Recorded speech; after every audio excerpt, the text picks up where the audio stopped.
Two. Well, hello. There.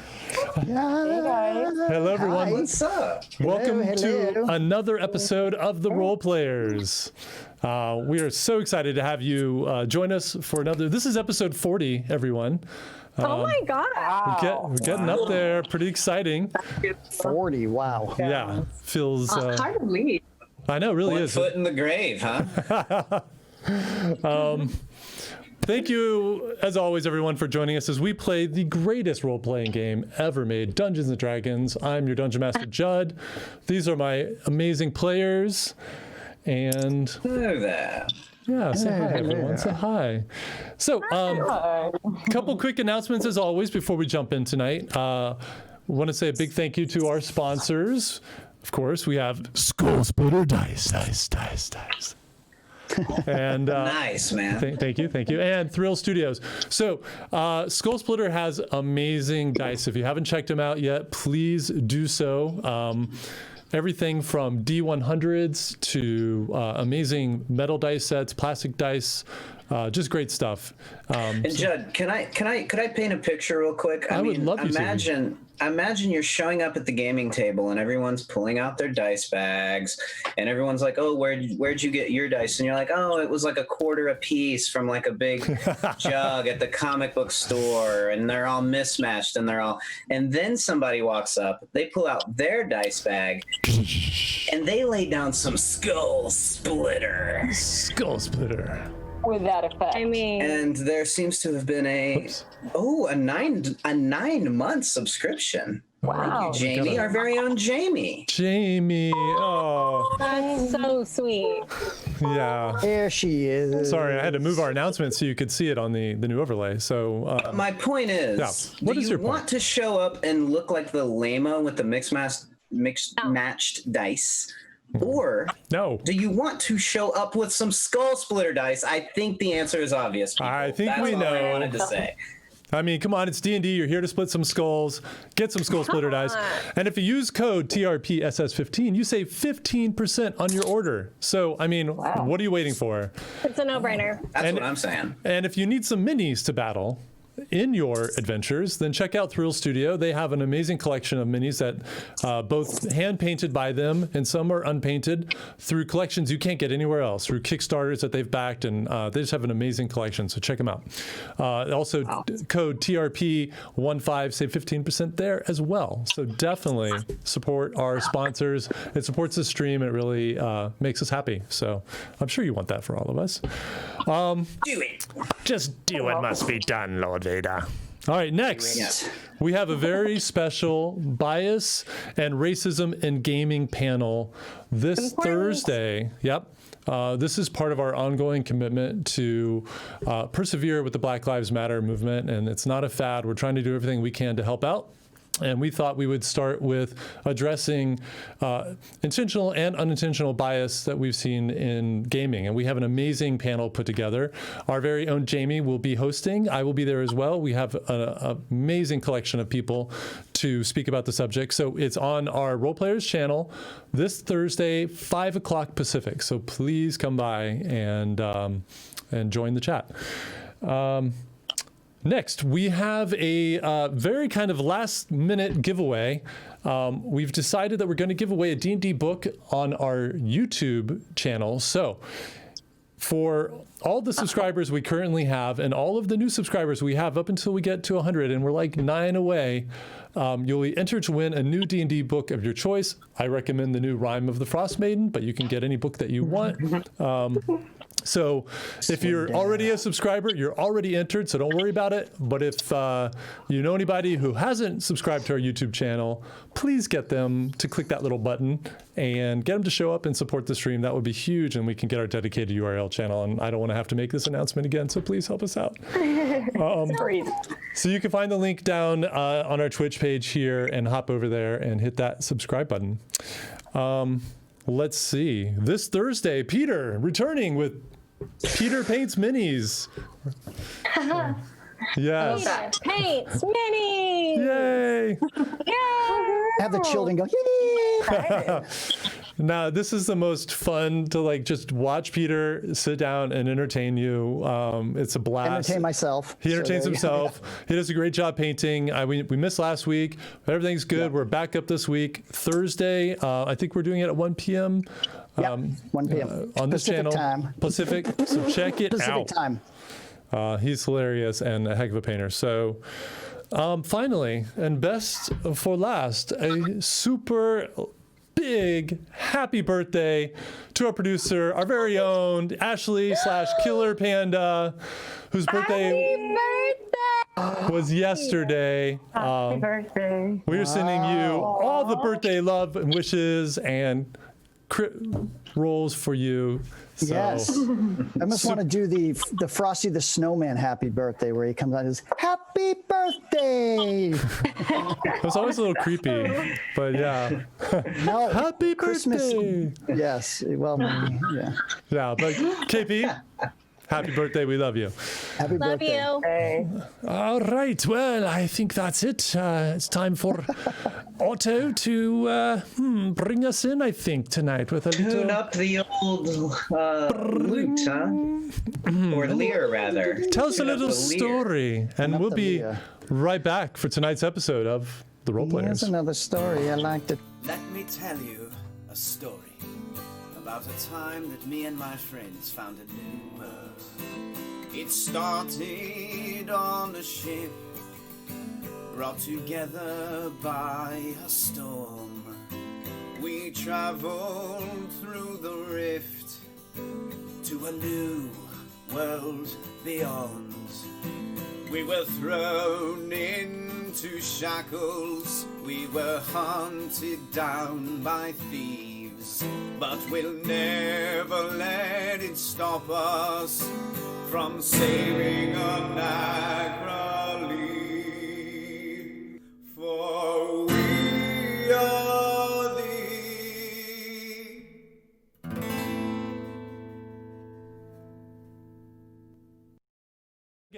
Welcome back. Where's that? We've had a little technical issue there. As I just said, we had one other announcement that we forgot about. Gabriella and Azar will be doing D&D Fit this Thursday. So don't miss out on that. Yeah, they're going to be intense. It'll be awesome. I'm sure make us all sweat. I'll let you know about the time. We're not quite sure yet. That'll be announced later in the week, but definitely check out. It's a busy day Thursday. We got all kinds of things happening. So All kinds. we look forward to jumping in. All right. So, you players, let's get back and remember what happened last time in Anacroli. Tabitha, you and Otto left the city of Makutha to go out and find some horses that you could use to escape the city and travel to the next destination, which has been decided to be Asley. But on your way down to Luknor, you came upon the remnants of Kello's forces that attacked the main gate. And you found piles of bodies in the snow and monsters and a terrible scene before you. You also found... It was a spidery situation. It was a spidery situation. And you found Tevin, as he took his last breath, a fallen... force in this battle, sadly. Seriously. Meanwhile, back in Makutha, Arisette and Dagmara and Seville and Thon were down in this secret chamber that Arisette had detected that there was a portal there. And after solving the riddle there, you saw that a golden portal appeared in the middle of the room. However, this apparition that was kind of guiding you on this puzzle room turned to Thon and basically banished him. And you saw the portal turn this fiery red and sucked both Thon and his undead creation screaming down below. Once they passed, it returned to its golden form. And as you all decided what to do, you saw that it slowly started to close. Arisette quickly dove right in and found herself standing in another realm, a world of clouds and crystalline castles up on these, floating on these clouds and golden sunbeams. And she just happened to catch out of the corner of her eye that the portal was closing behind her still. And so she one more time jumped back through, landing back into this room. You all exited, made your way back up, and decided to spread out and loot the city in your time while you're waiting for Otto and Tabitha to come back. You found a lot of coin and some gems and some other items, provisions for your trip. And then Otto, Tabitha, you returned to tell Dagmara the bad news, and Dagmara went off to deal with that. You all later met in the eating hall to discuss what you were going to do next. And The eating hall. the eating hall, yes. Hell yeah. After sometime, Tabitha, you had to step outside to have a smoke, and you heard a strange call you hadn't heard, similar to your days back in the swamps in Faerun. And following it, and you basically rescued a malnourished, about to die swamp cat, who very quickly bonded with you and is your new Yay. bestie, which is awesome. Come on. Bring it back to the group. You kind of see the aftermath of this discussion, and a change had come over Dagmara. She seemed a lot more severe sitting there. And with that, you all decided to go to sleep. And that's basically where we find you. Otto. Dagmara is sitting off by herself not far away, but you were sitting there as everybody went upstairs to find rooms for the night.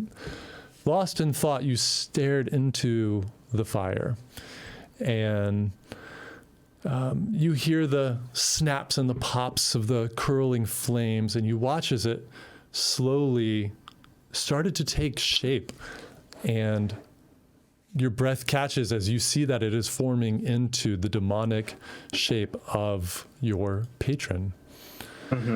And as that happens, you see he looks up at you. There's this wicked grin on his face. And could you describe what the patron's fiery face does look like? Yeah, absolutely. So again, it's a humanoid head, but very sharp features and two curling horns that come out of the top of his head. Head's a little bit skinnier than maybe some human skulls. It's a little hard to tell full details because while it's definitely taking shape here, it is in the form of this fire. And it's looks up at you and says, "Oh, my boy, I have such plans for you." And I just I stay silent for a moment. He sits back a little bit. "I sense immense power on this plane that you're in. Yes. And yet, it eludes me. It seems that only the most forceful powers can get through to where you're at, and even then, just a wisp. I'm curious. The power I feel there is beyond what I feel in the other prime material plane. Yet I can't deduce where you're at. You know... Say what? Mm-hmm. Yes. Yes, say. What would you like to say? Well, that is all the more reason that I think there is an opportunity for you. You see, there is only one obstacle in your way if you wish to exert your bottomless power here. It is these necromancers and their patron Fornouge. Fornouge is nothing to me. The necromancers may prove useful to us in the end. For now, I want you to seek out these centers of power. Something is blocking this realm. Something is keeping me and others from entering. And there are other forces at work here. I can sense them, I can taste them, I test them. Yes. But no matter, we shall overcome them with time. But do not fail me, Otto. I think you know what that would mean. Yes. Well, you can count on me, my lord. I mean, you might enjoy the pain for a while, but the pain is nothing. It's nothing to the hopelessness that your soul will feel trapped here for an eternity. And like Otto kind of looks off and he's like, well, I know a thing or two about that feeling as it happens. And then I look back into the fire and I say, I will visit these 5 places. And whatever is blocking you from entry, I will clear the way so that you can reign here. And not those that think they understand such power. Good. Good. Yes, let's not plan your failure quite yet. In fact, let's celebrate you. I have a gift. I can sense many things in the area that you're at. You will find on your soon-to-be travels an item I think will serve you well. Look for the 3 wheels. I will tell you that your your friends, they will not want you to take this. They will not want you to intercede. But you will. Yes. This is your gift from me. Do you understand? Yes, of course. Excellent. He is waiting for you. This is a gift that can only be taken in blood, obviously. Ah, but of course. And like my hands are clasped behind my back, but they're kind of like trembling a little. Yes. Well, don't be afraid to go to sleep, my little one. I'll always be waiting. And as he says that, a huge log, falls in the fire. This burst of sparks, and your head jerks awake, and you look up and you see the fire crackling there before you. And you kind of rub sleep out of your eyes, wondering what that was. Was it reality? You look over, Dagmara, still sitting there in the corner, watching you silently.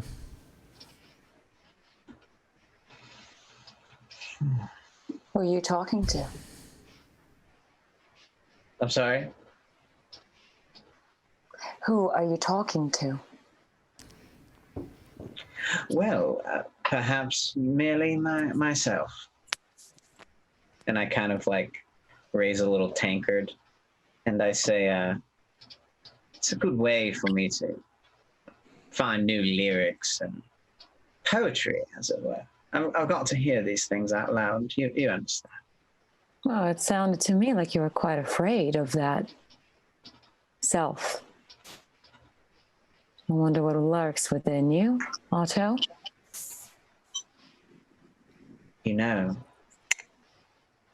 There are parts of myself that I am afraid of. But I imagine that's not so different from you, is it? I have no one else to fear but my enemies. If you It's say good so. to know. Oh, yes.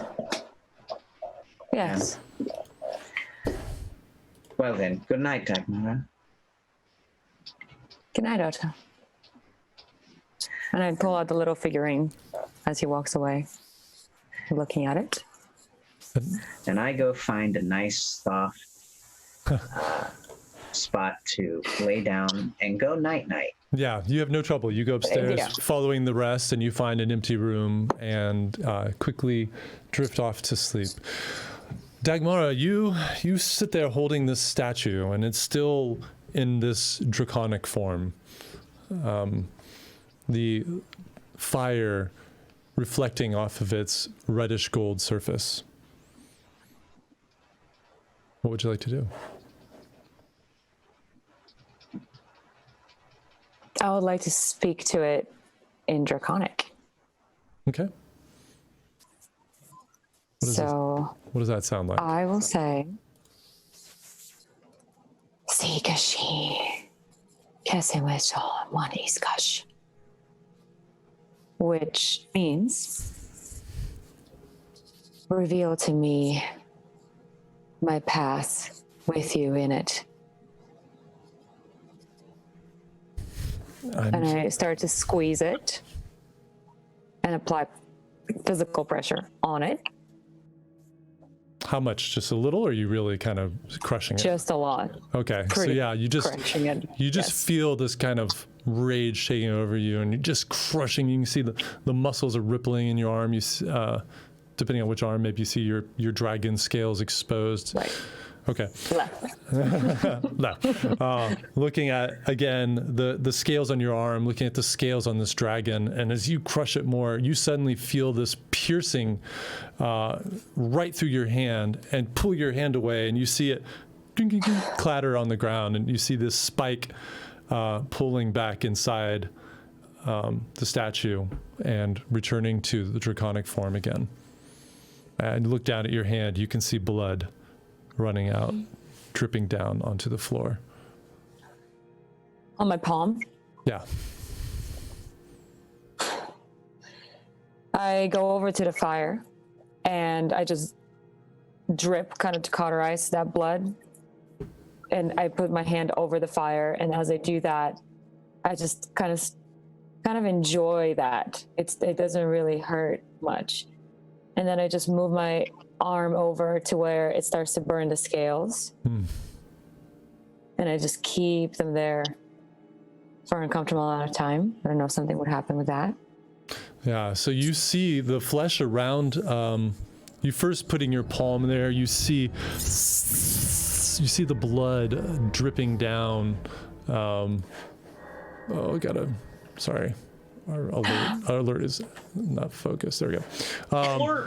You see the liquid, the blood just boiling on your hand, and then you move your arm. You see the skin start to blacken softly, and then as you get to the scales, you see they just seem to absorb the fire, almost like they're meant to be here. You see it's just reflecting and shining. They look stronger. They look brighter on your arm. And you pull it back and look at it, and you see the damage to the human part of your flesh, but your eyes are fixated on the scales. Well, I look forward to finding out more about you.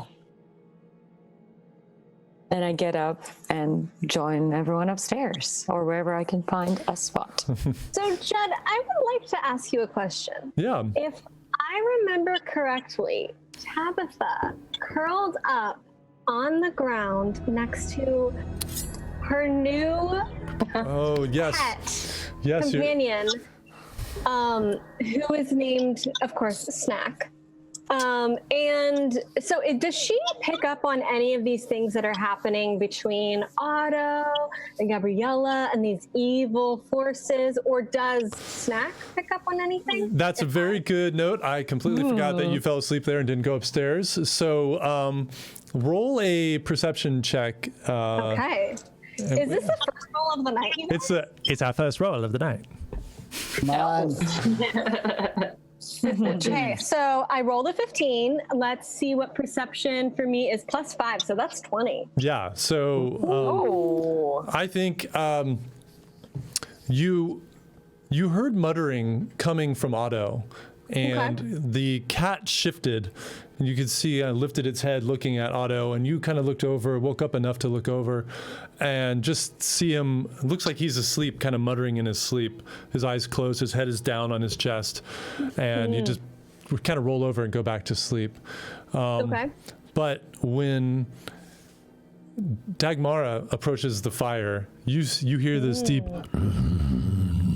and the rumbling of this growl, this wakes you up. I mean, there's fresh blood. Oh, no. And you just see the fangs, it's like Dagmara, you see what looks like just a spot of darkness suddenly grows fangs, and these green eyes turn to you as you step up to the fire. And I imagine, we'll kind of retcon this a little bit, but do you do anything? Do you take any action for what you see down there? When I'm at the fire? Yeah, because you see both Tabitha and this giant cat curled up at the hearth. No, not at all. I am staring. I'm fixated on what it is at hand. Now, when I do get up, that's a different question. Now, Tabitha kind of like picks up on some of this, I would imagine, because of the 20 that I got. Yeah, so And she's nervous, but she like turns towards Snack and she just like puts her hands up on its little throat and just rubs it gently and says like, shh. yeah, and you can feel in that moment as you do that this cat whose your bodies are touching, you could feel all of its muscles tightening as if about to spring. And you look up at Dagmara and you're watching this display, kind of freaked out, but you don't want your cat to kill her, so you start stroking the throat and you feel the muscles just kind of relax and the cat kind of lowers and it stops growling, but it doesn't take its eyes off of Dagmara. Okay. As I'm walking away from the fireplace, when I get up after I'm done with my weirdness, I get up and almost as if my intuition and almost as if a scent comes to my senses, and I just turn to the side and I see that it's Tabitha and Snack over there, and I just walk over and I pet the cat. I put my hand over it. You see, as your hand gets close, it's like, and it's baring its teeth and I'm doing the little kid thing where like my eyes are closed and I'm like really trying to commit to seeming like I'm asleep, but I'm like kind of like can see through my eyelashes that like what's happening, and I'm like, oh. And Dagmara, as that happens, will you roll a con save for me? Okay. Let's pray to all the. While you're doing that, thank you to Blue Collar DM for the raid and for the follow. Thank you. Thanks. Oh, nice to have you with us. The old gods and the new. Yeah. Let's pray to everyone. I got 11. Thank you guys, by the way. 11. So you feel that internal struggle again, and finally you manage to kind of shake off your head, and everything kind of comes back, and you feel like you're yourself again. And I see the cat growling at me, and I'm immediately, Tabby, please tell it to stop. What? Okay. What? No, I did not do anything. I'm so sorry. Where did that cat come from? Digmara. Where did it come from? I got the cat earlier. This is Snack. Just relax. Snack. I don't remember where you got it from, but congratulations. That's wonderful. Okay. Does it bite? Can Digmara, the cat will eventually bite, but like maybe like find some food or something to offer it so you can communicate that you're a nice, friendly person. Yes. And I just run to the table and pick up the shank that I was eating and I'm like holding on to the cat like shh. Where are the rest? Everyone's in bed. What have you been doing? You need to go upstairs and go to sleep. 5 goblets of wine, I suppose. I'm sorry. Does this work? And I don't know, Jed, tell me what happened. Yeah, and so she's holding out this food, and the cat is just ignoring the food. It's just locked eyes on Dagmara, but you see the stares a little different, where it seems less of a this is an enemy and I need to kill it, to almost like a kind of a curious, it's a little bit softer gaze, but it's not making any movement towards the food. Dagmara, throw the food down and just an instinct, maybe like get on your knee and show Snack your scales. Oh, right. And I do so. And put it down and just bare the scales. And it's up on all fours.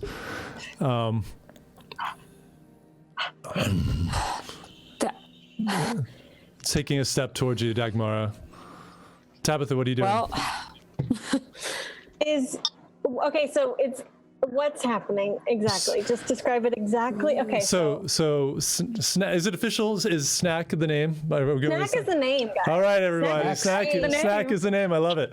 So I heard in the public. Snack is the name. So Dagmara pulled up her sleeve. Sorry, going wrong. Pulled up her sleeve, and the moment it saw the scales again, it just jumped to all fours, and just you can see its hackles are up, and it takes a step threateningly towards her, and it looks like it's about to pounce. What are you doing? Okay, put your scales away, put your scales away. And I just like pet the back of Snack and I say, firmly, I'm like, no, All right. he's our friend. Do an animal handling check for me. Okay. Oh. Nice. Let's see what I get here. Oh, I did not roll great. Okay. Okay, that was a. Hey, Okay, that's a 6. ready. A 6. You're trying to stroke Snack's back, and you can see it takes another step, and it's starting to kind of lower down. Dagmara, what are you doing? Well, I just take a deep breath and regain my composure because I'm a hunter after all. I know how to deal with these things a little bit, and I hope that this would work. But what I do is I just stand my ground to it and take a step forward, but very calmly, and just extend a hand towards its mouth. And I just say, and I say, calm down. Okay. Calm.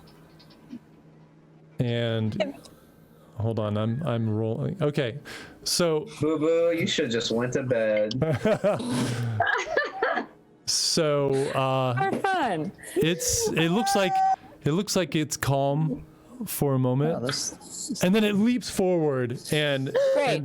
tackles you, and it's got its teeth around your neck, and it's like you're waiting for the bite to come. It has you. You feel all of this weight crushing your shoulders into the ground, saliva dripping from its mouth, and its teeth just pushing into your neck, not breaking the skin yet, just holding its entire mouth around, encompassing your neck. Tabitha, you have one more chance. What are you doing? Tabitha, Tabitha, well, get him first she says, she's like, absolutely not. No. Listen to me. And she snaps her fingers and she points down, and then her other hand has her blink dagger in it. Okay. And she just like kind of has it just in case. All right. Roll one more. My pet. Roll one more animal handling check for me, please. Please roll better. Please roll better. Please roll better. Okay. I got a 15. Okay. 15 total. Nice. Yeah. Okay.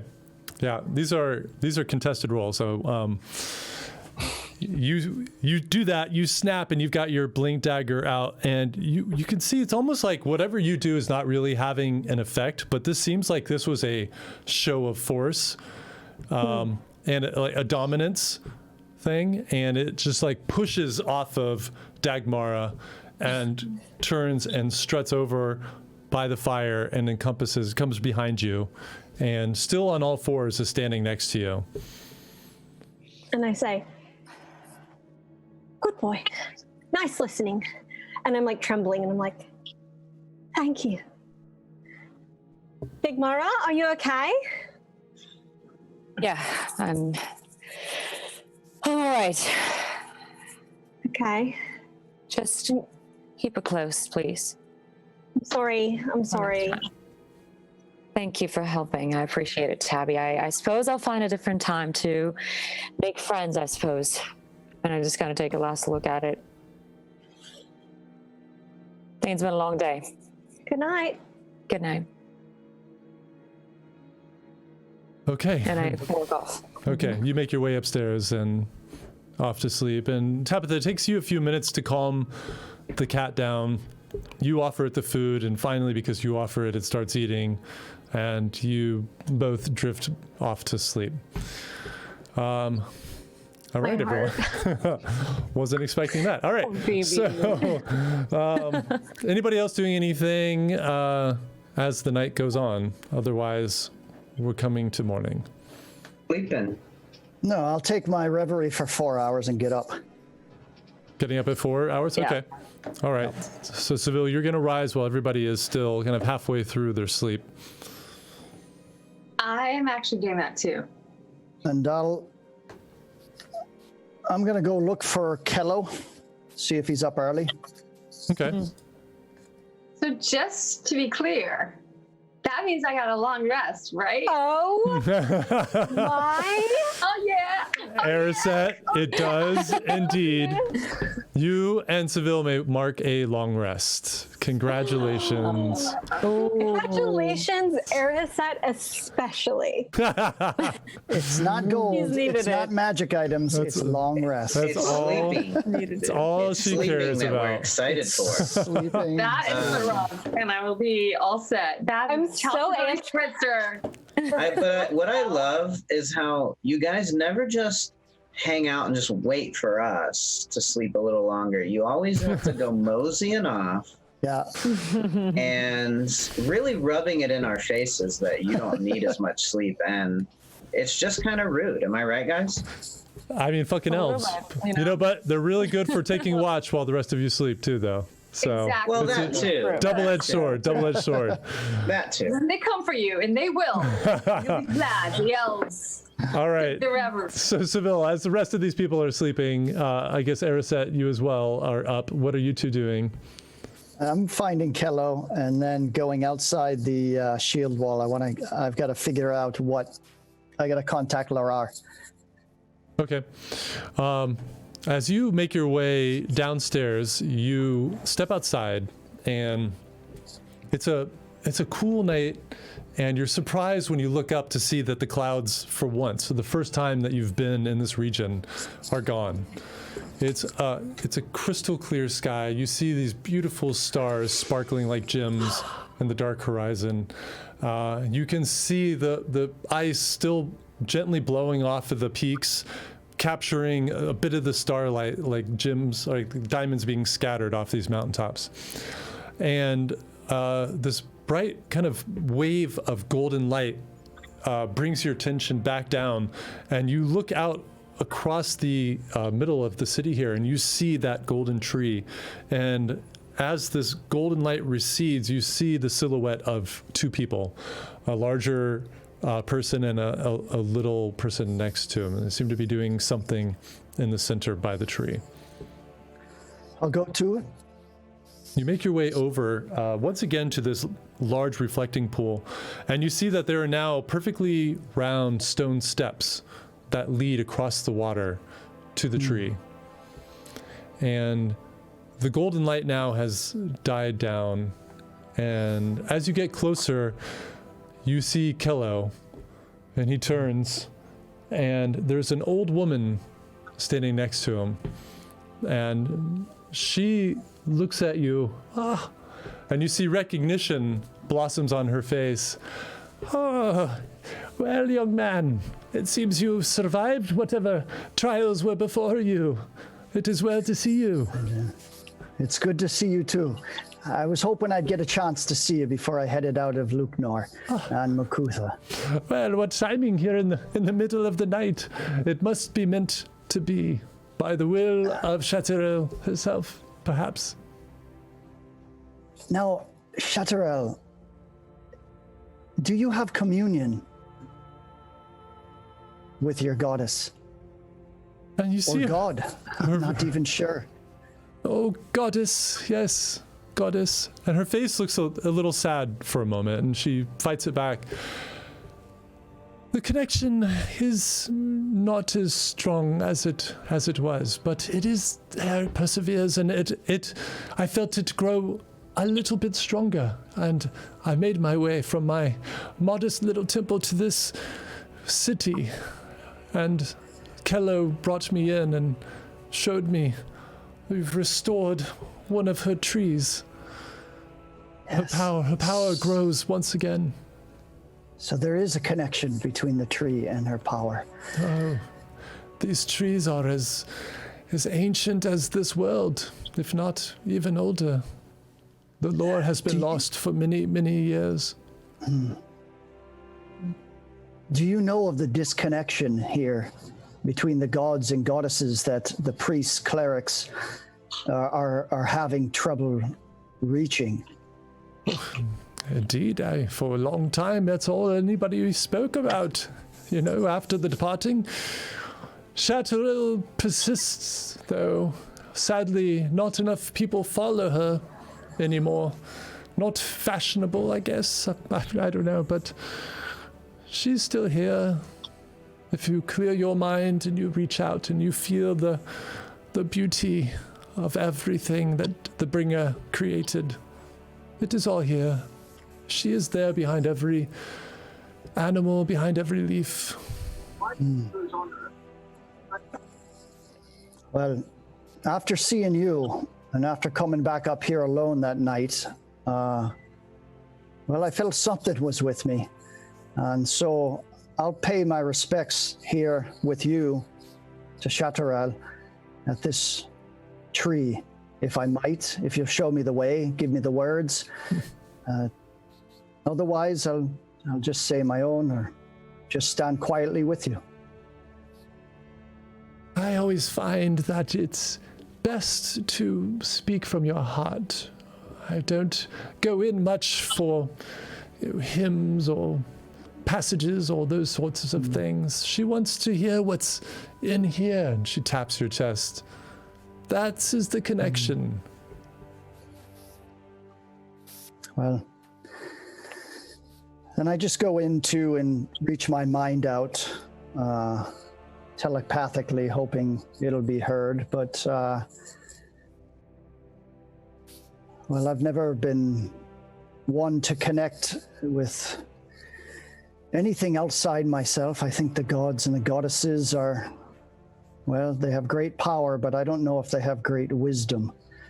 And being a Mendeleal, I'm not taught that way, so forgive me if my offering seems meek or... I'm sorry, you're thinking this, right? You're not saying this out loud? Sorry. I'm just saying this to Shateril. Apologies.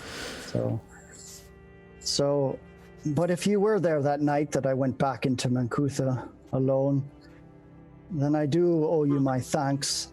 And if there's anything I can do to bring you back, to strengthen your connection to the land, then I'll do it. So thank you. And look out for us, for me, as we try to correct whatever evil has happened here in Makutha and might be spreading. Use me if you must. I'm willing, I'm able. Thank you. And I open my eyes and I look to her. Roll an Ariq. insight check for me. Okay.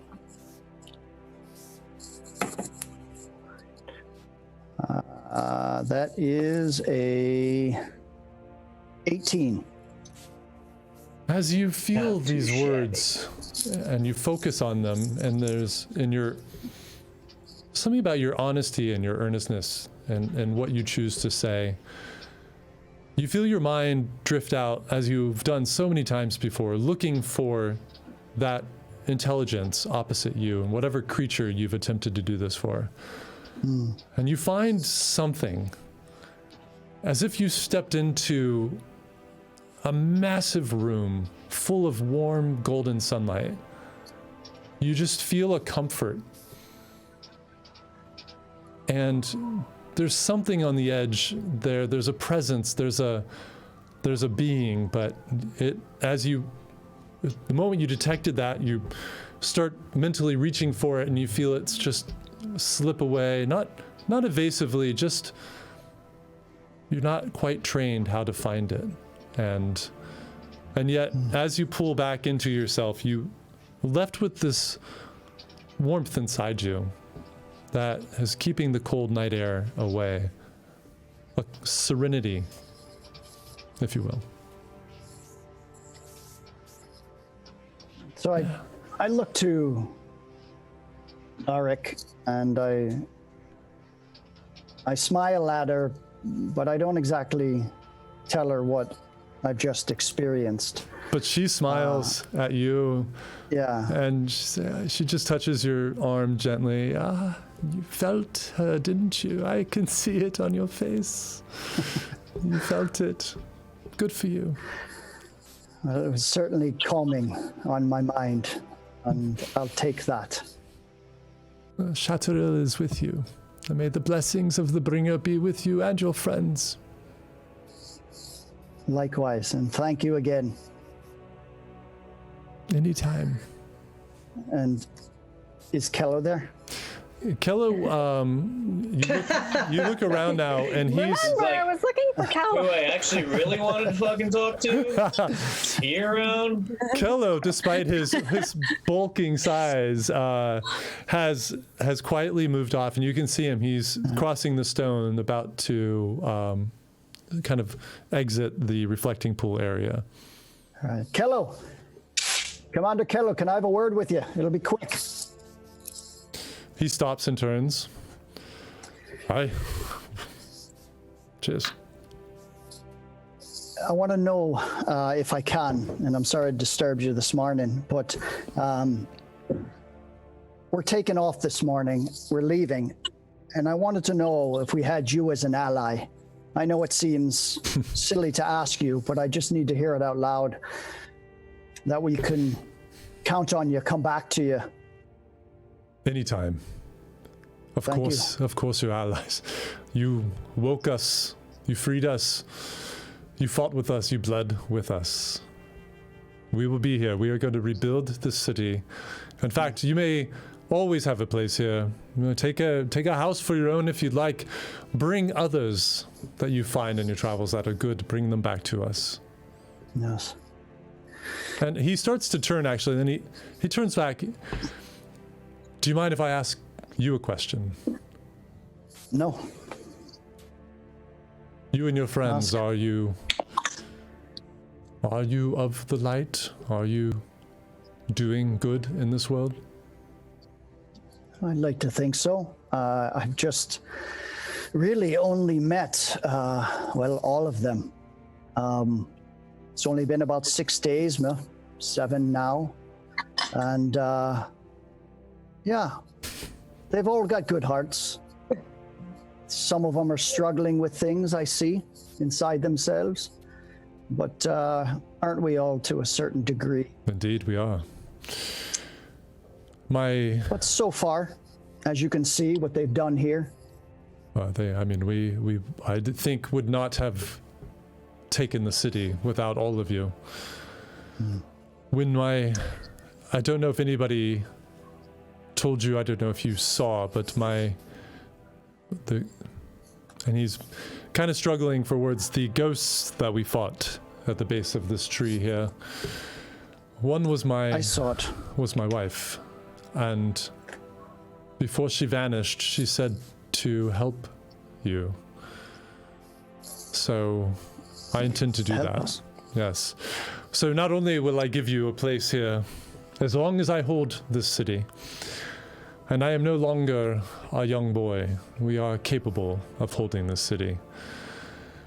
There is something else, and he looks around, really, like making sure that you two are alone. There is an ancient set of armor and a weapon forged by the first people of this world, the elves that taught us the knowledge of Shateril, the bringer. It was too powerful to be kept ever in this city. The map to its location is not too far from here. If you have any interests, I feel that while I don't think you will be the one to wield it, though I could be wrong about that, something tells me your party needs these items for what you are up against.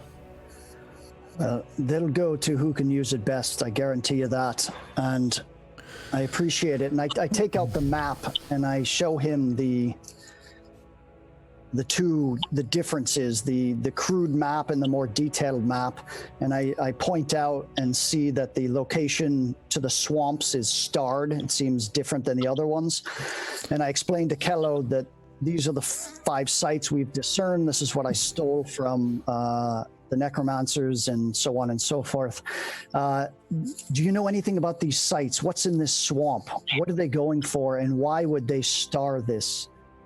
It's a shot in the dark, but I thought I'd ask. Yeah, no, I'm afraid, you know, until I woke up and realized that we would be returning to this place, I had no knowledge of what they were up to.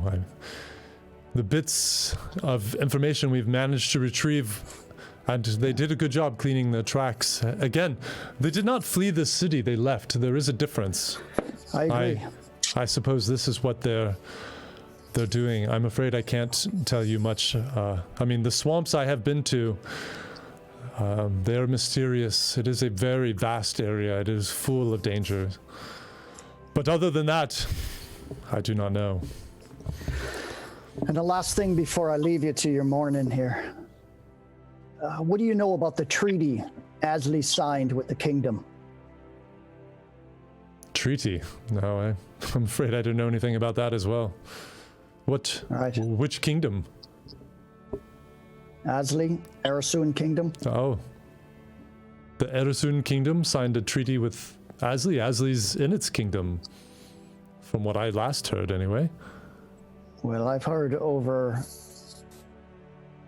and I might have heard it incorrectly, but I thought I heard something about a treaty with Asli.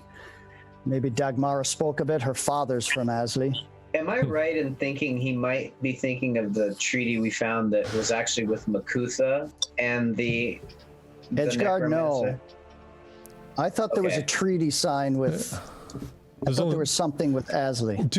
Let's see if Seville remembers. Do a history check for me. I want you to roll well. I want you to get this intel. Well, it's literally intel that I think we have. 14. It's just on a piece of paper that we. I'm going to say that. Yeah, I think you're just in the moment. Seville remembers. No, the treaty that you found was between the Edgeguard on behalf of the Erasun Kingdom and the necromancers, giving them passage in the kingdom. I remember that. I thought there was something about Asli and gold and some kind of treaty. I thought it was with the kingdom, so. Oh, that. Never mind, Killo. You're talking about the intel from Smitrell's house, maybe. Yeah. But no, it's not a treaty. Okay. Nope. No, I'm afraid. I wish I knew more, and I expect we'll uncover more, perhaps with time, if they did leave anything behind.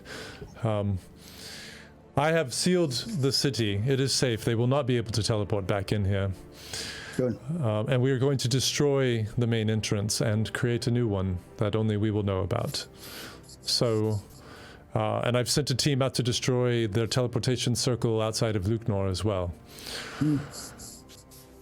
So, when you do return, we will have scouts looking for you to bring you back into the city. Good. But I do recommend, if you feel up to it, as you make your way... Well, actually, where are you headed next? I know you're leaving, but have you made a destination? It looks like we have, yeah. It looks like it might be to Asli. Asli, well. Then you'll want to look out for... where did I write it down? Where did he write it down? Hey! The map is hidden in the Valley of the Cat's Teeth.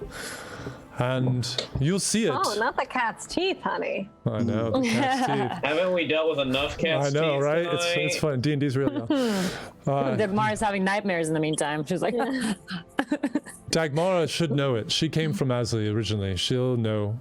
Most will not venture. It is a dangerous place, even by Anacroli standards.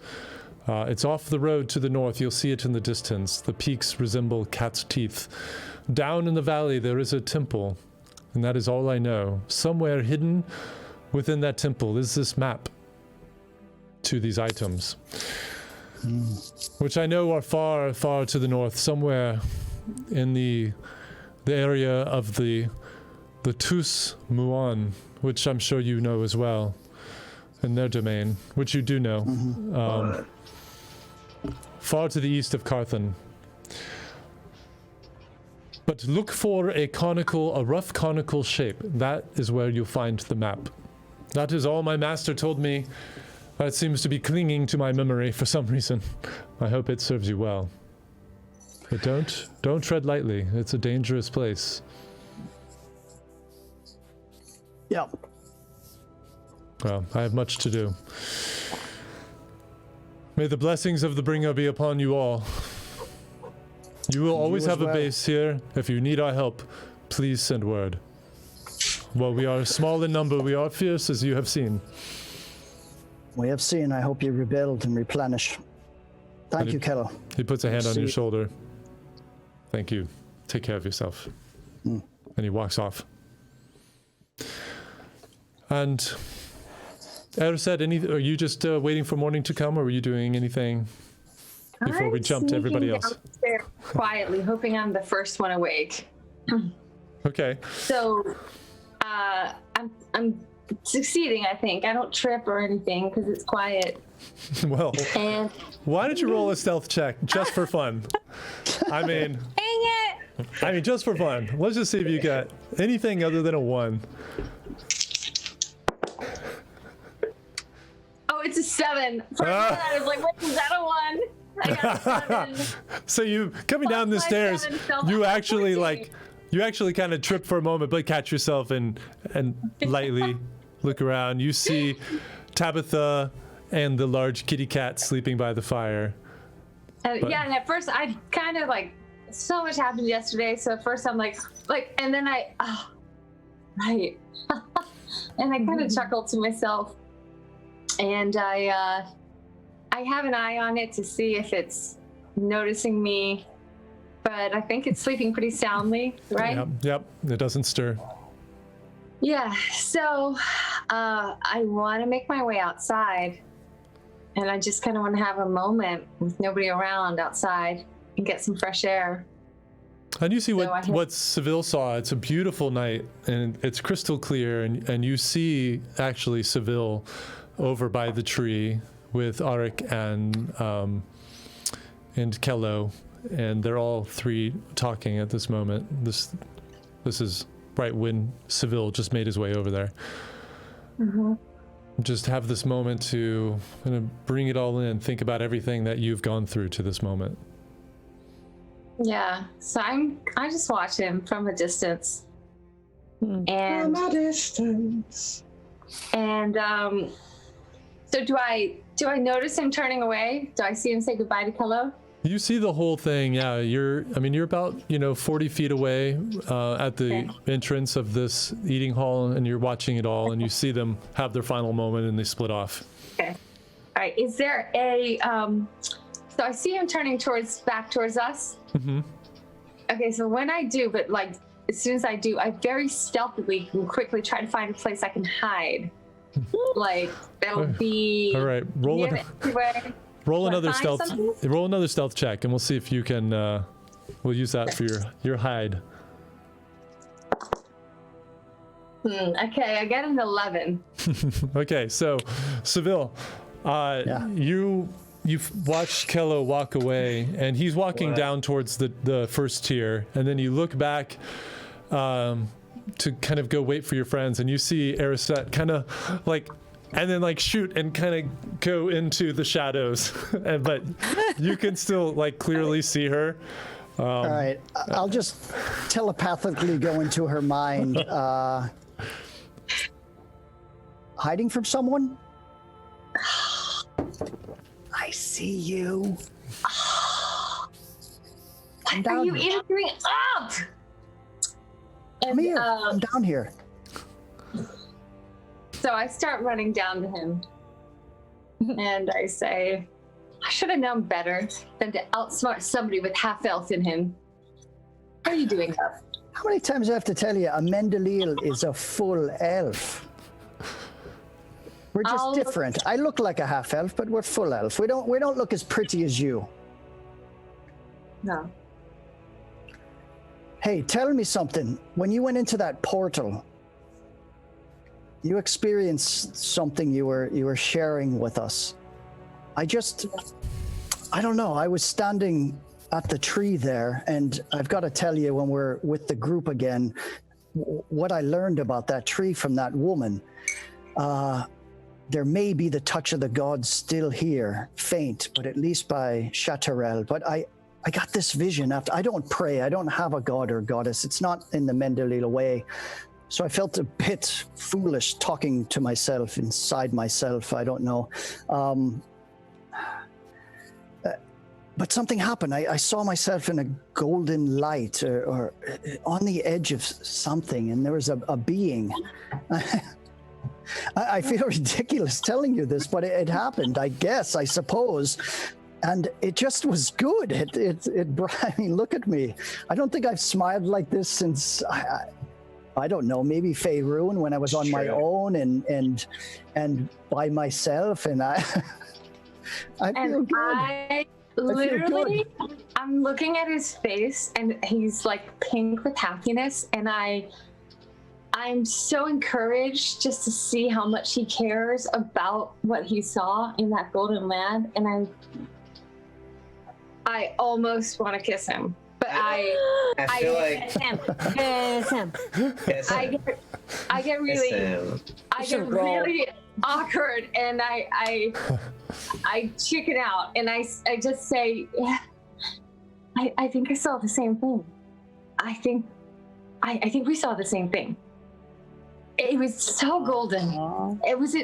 Was there almost an archway, a golden archway almost? McDonald's? Yeah. You guys went to McDonald's. It's like I don't know, the images are dissolving fast. I don't know how to explain it, but maybe it was more the feeling. I saw your face when you came out of the portal and you were trying to put the words together, and I really watched you. It was like, what experience does that to someone? And I don't know, and here we are. So maybe it was the same. I don't know, but there's something with that tree and with the goddess Shateril, something with, the nature, the motherhood of nature. And I am really inspired and happy. I'm just fucking happy. So yeah, I just wanted to share that with you. It seems you're always, when we were sharing about magic in the cave before we came out here to Luknor, in the bottoms of the sewers there in Vorden, and you tried to steal it was a spell I was learning. I've been trying for a year, and I asked you about magic, and you said it was about feeling. And that's not that I can't feel, but the Mendeleal is calculated, it's logical, it's we make choices, assessment is key. So I couldn't understand until you shifted that for me, and just that experience by the tree now was similar. It was a feeling. It wasn't just I just bend over and I because he's a little shorter than me, I think, and I just kiss him. I kiss him on the lips. I'm 6 feet, but I'll take if you're bigger than that. Then. All right, so I'll Christy Brinkley you. I'll be Billy Joel. Yeah. I kiss him, and I say, "You think so much. You talk so much." I do. Less talky, more kissy. And I put his hand on my chest. Oh, and I put my hand on his chest, in between boobs. Like we're not talking second base here. Back in the valley. Yeah. Wow. And I say, you have no idea what it means to me to know there's somebody who cares about everything I have held dear since some of my first conscious moments.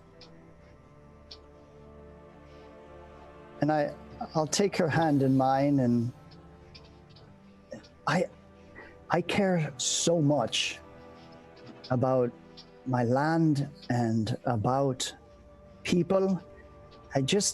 It's just not in my nature to be together with people. It's hard for me. So I apologize if I'm cold and distant and want to move to my duty and run and get it done. I'm learning. And I thank you for being, wild sauce. And I'll do better with this group. I'm trying. It's just, it's difficult. And maybe I'll share with you someday where I'm from. And what my past is. But well, I can't believe I'm saying this, but let's just watch the sunset and wait for the others to come up. I was going to speak to Larar right now to see what's happening with the edge. I have some ideas, but I think I'll do it with everybody because I think they need to hear this. That's probably best. I'm not so sure about Larar. I mean, I have to tell you, I sensed a lack of transparency with her. Well, look at her from her side. I just came back from Faerun. She doesn't know me personally. And as soon as I came back, I was supposed to kill all of you. I was supposed to sink that ship and kill myself so we didn't arrive at Anacroli. And I failed that. I did not sink the ship. My duties were to prevent any ship from coming to Anacroli.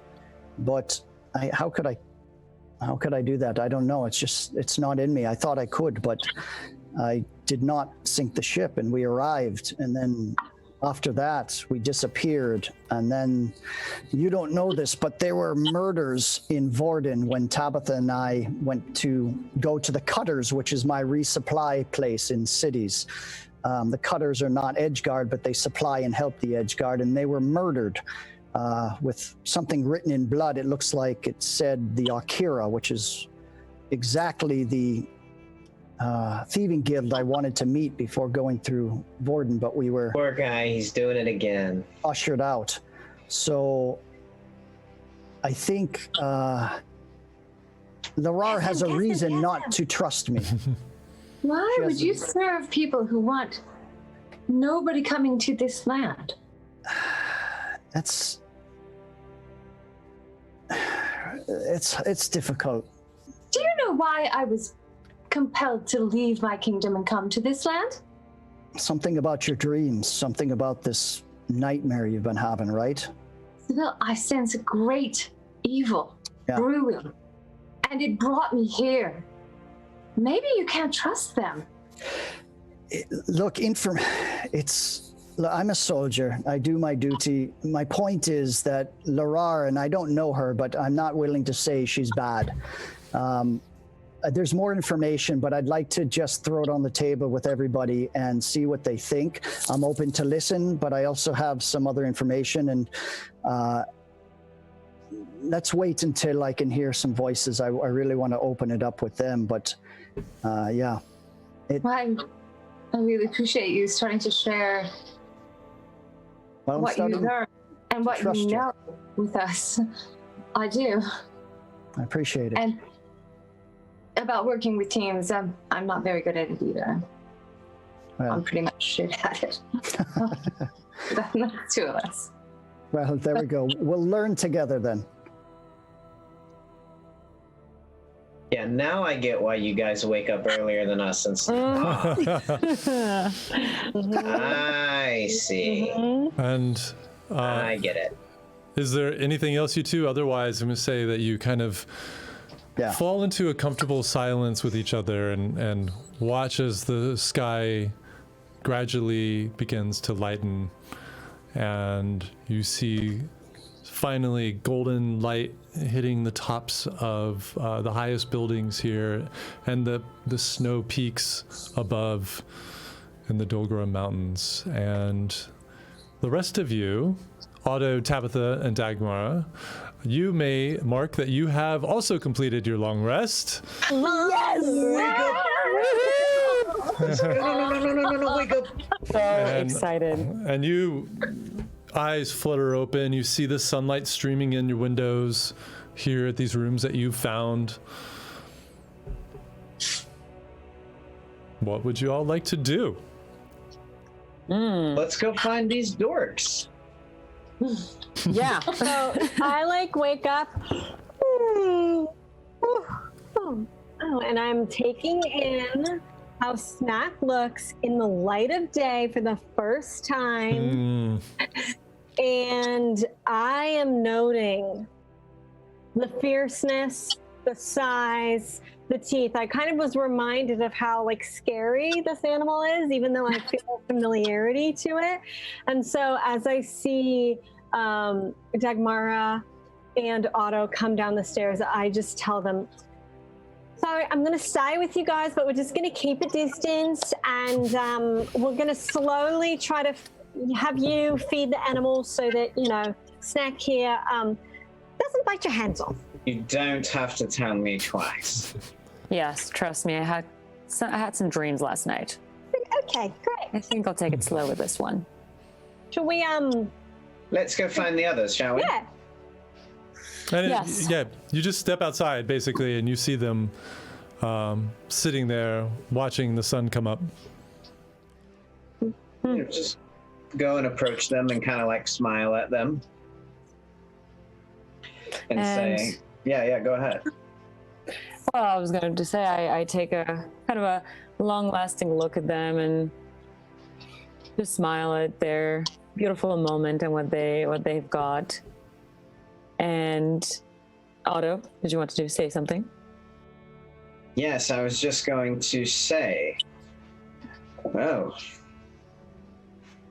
And I look out at the distant rising sun and I say, are we all ready then?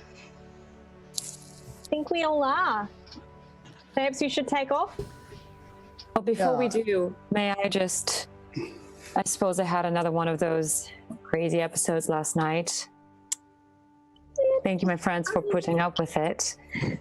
But I wanted to give you one souvenir, if you would like to call it that, from Makutha and from our journey so far. And I take out this bag, this giant bag that I have, and I just put it on the ground.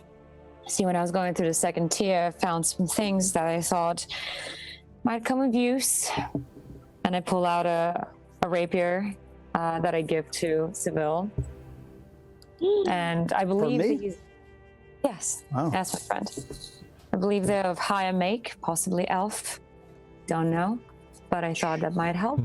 I thought that might make up for everything I've put you through so far and have my contribution to the party.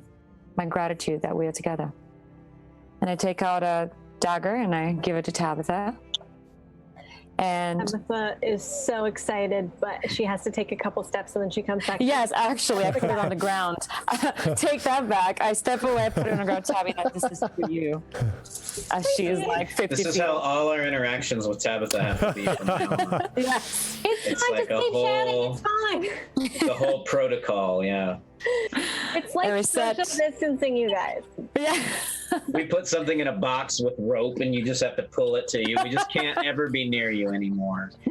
Well, hopefully Snack gets accustomed, but proceed. No, yeah, I was just kidding. And I take a quiver of arrows and I just hand it to her. I said, this is for you, my friend, for your new bow. I hope they soon. It does. And I suppose, and this would be, you know, Judd's call, but I suppose they're quite fancy and really fit that elven longbow that she got. And I kind of take a look at Otto. Take a bit of a longer Well, look. it's what all wonderful, wonderful gifts you all have. My goodness. I do look at Otto. That is lovely. Congratulations, all of you. That is just, I'm happy for you. I really am. Well, I do hope you write a song about it because this should help. And I pull out this beautifully carved out lyre and I hand it over to him. And I like look at it and I like look at her in disbelief and I say, where did you get this? I have my ways, I suppose, when I'm all sane. Yes, you do. My goodness. Oh, and to protect yourself, there are lots of daggers there, don't worry. I have quite a few here. Well, So, my friends, I think we should get some food. We can go to my shop real quick, and I am ready to head out as well. thank you very Ready? much, Dagmar. Indeed. Thank you, Dagmara. Thank you. Thank you. Anytime. Yes. So, where do we get some breakfast? Well, Wow. of course, the eating hall. I mean, you're, Came I from. thought nobody's there, That's right? our hangout. All we do is It's sit like- around and eat. Believe Bofty's shop. oh, the honey. Bofty's shop is still in business. At the Peach Pit. brunchy kind of joints where in the morning there are sausage links and bacon. Do And we thank- have food with us and we can eat on the go? We're in a rush to get to Asley. You guys. I mean, Seville Yes, was we are. told by Kello that you would have provisions, and Seville, you also found stores of Yeah. foods and whatnot.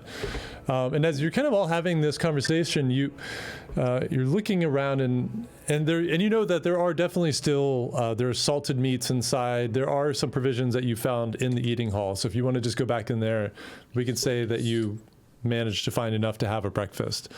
Yeah.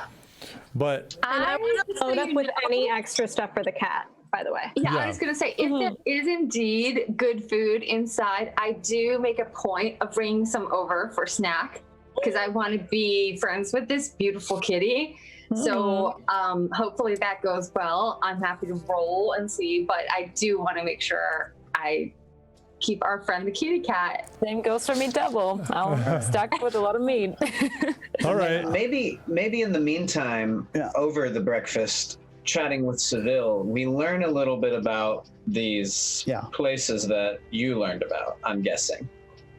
Yeah, so I'm gonna tell them about what Kello told me about. Okay. There's a place. It's outside eastern of Carthan. He talked about a armor, special elven armor, golden armor, a weapon that could possibly help us. Dagmara, do you know anything about this place called Cat's Teeth? Yes, I believe I've been there once.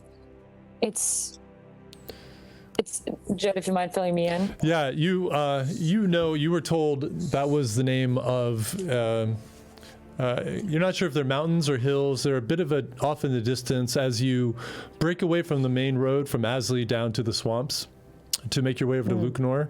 It's about 50 miles away from the main road, and you can see it off in the northern direction. And you just see the peaks of these hill/mountains, and the perfect shape of these kind of cat's teeth. Cat's And teeth, it's yeah. right on the opposite side of a deep valley. And you've never been there, but you've heard since making it to Lucanor, people have told you, oh yeah, that Cat's Teeth Valley is like nobody goes there. It's extremely dangerous. Well, Seville, all I know is that it's quite dangerous, and it is on our way to Lucanor, Well, a little bit off the beaten path, so I'd be extremely cautious. well, there's a map there to these weapons and armament, and I mean, it might be worth a look if Kello's saying so, that it might help us. So, Well, I trust It's on Kello's the way to anything. We can't just go on a wild goose chase over elven armor. I mean, it sounds wonderful, but I don't think it's not about fashion. It's about some power and some armament against these necromancers or whatever we're facing. Big Well, question what if What is, these sites are. Yeah. do you think it's more important or less important than bringing news of this threat to Asley? I think it's open on the table. If we want to go, we go. We definitely, if we go to Asley and we have to go to the swamps, it might be. So, Judd, if I'm looking at the map Yeah. here, and if we go to Asley and then go to the swamps, is it triangular so that this place called Cat's Teeth can be reached when we leave Asley as Yeah. well? Yeah, is Yeah, it along basically the way? On the way. So I say we depending go on to how Asley you and- on how you go, and Dagmar, you would Okay. know that at least the path that you took to get to Lucanor, that this would only be about 50 miles off of the trek that you took to get to Lucanor, and which you would probably be planning to take on your way back to Asley. So it's pretty close. Well, if it's on the way, we can certainly look into it. Yeah, there might be something Tabitha just to go shouts, and she's have a like, look. is it on the way? Yes. It's on the way. Do you think way. there's gold there or something valuable? Hey, may I make a suggestion? Yeah.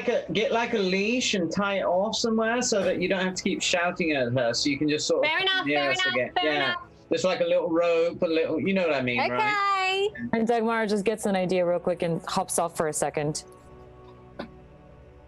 And just walks off, just for a quick second. Nothing bad. Okay.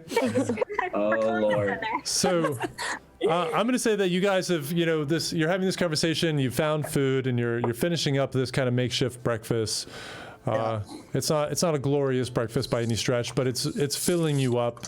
You're having a bit of mead and some meats, and there are even some vegetables that you managed to kind of throw into the fire, into a pot, and cook and have that as well. And now I say you're finishing. You've got a bunch of food for the cat as well, Tabitha. Thank goodness. Go ahead, Let me Seville. show you all your horses. Dagmar, in the meantime, comes back. I come back, and I'm carrying this coiled up leash made out of really sturdy leather, and I place it on the ground, kind of in front of Tabby, far enough away, safely, and I say, "Do you see my mastiffs? I think it will serve a good purpose.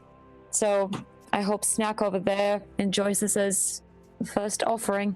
Thank you. All yours." So kind. Yes. She goes to pick it up and she puts it on Snack and explains that this is just so that you can stay safe close to me. All right, you got to roll an animal handling check for putting. Oh. Yeah, if there's Collar. anything animals like, it's to have a leash put Right. on them. Let's hope I roll well, and I did not roll well. I can, but I have halfling luck. Oh, thank goodness. Oh, wow, you really didn't roll well. What? I got a 19. Oh, Wow. So that's 21. So you start to do this, and Snack just keeps kind of like moving his head away, and doing that whole dodging the thing, and you start to kind of finally get it on, and it's trying to bite at it, and you take it off, and you show it again, and pet, and it's okay, and very slowly put it on, not tight, and it's just like. And you see it's like going in a circle as it's just like trying to eat it, and it's kind of scratching at it, but in a few minutes it gives up. You maybe throw some food back down to it and just forgets about it. Okay, and so confident that the leash situation is okay for now, I'm gonna step towards the group so I can fully hear everything they're saying. All right. And I'm going to go, Otto, you have time to do this? And I take out this silver ring with the mother of pearl inlay. Are you asking for my hand? Silver and black. I never thought the day. Yes, Seville. Yes. Oh my goodness. Yes. Oh, I'm sorry. You probably just want me to identify that. Yes. Yes. Yes. Well. Oh well. A boy can dream, can't he? And I identify the ring, Judd. Yep. So I won't even send it to you. You know that after sitting with it for 10 minutes, as you hear this conversation flowing around you, you realize that this is an interesting ring. It's a ring of tracking that when it's attuned to the user, that person knows the location of this ring at all times, so long as it's on the same plane of existence as the owner. So I go to Seville and I pull him aside and I say, look, unless you're ready for some very, very serious commitment with Arisette,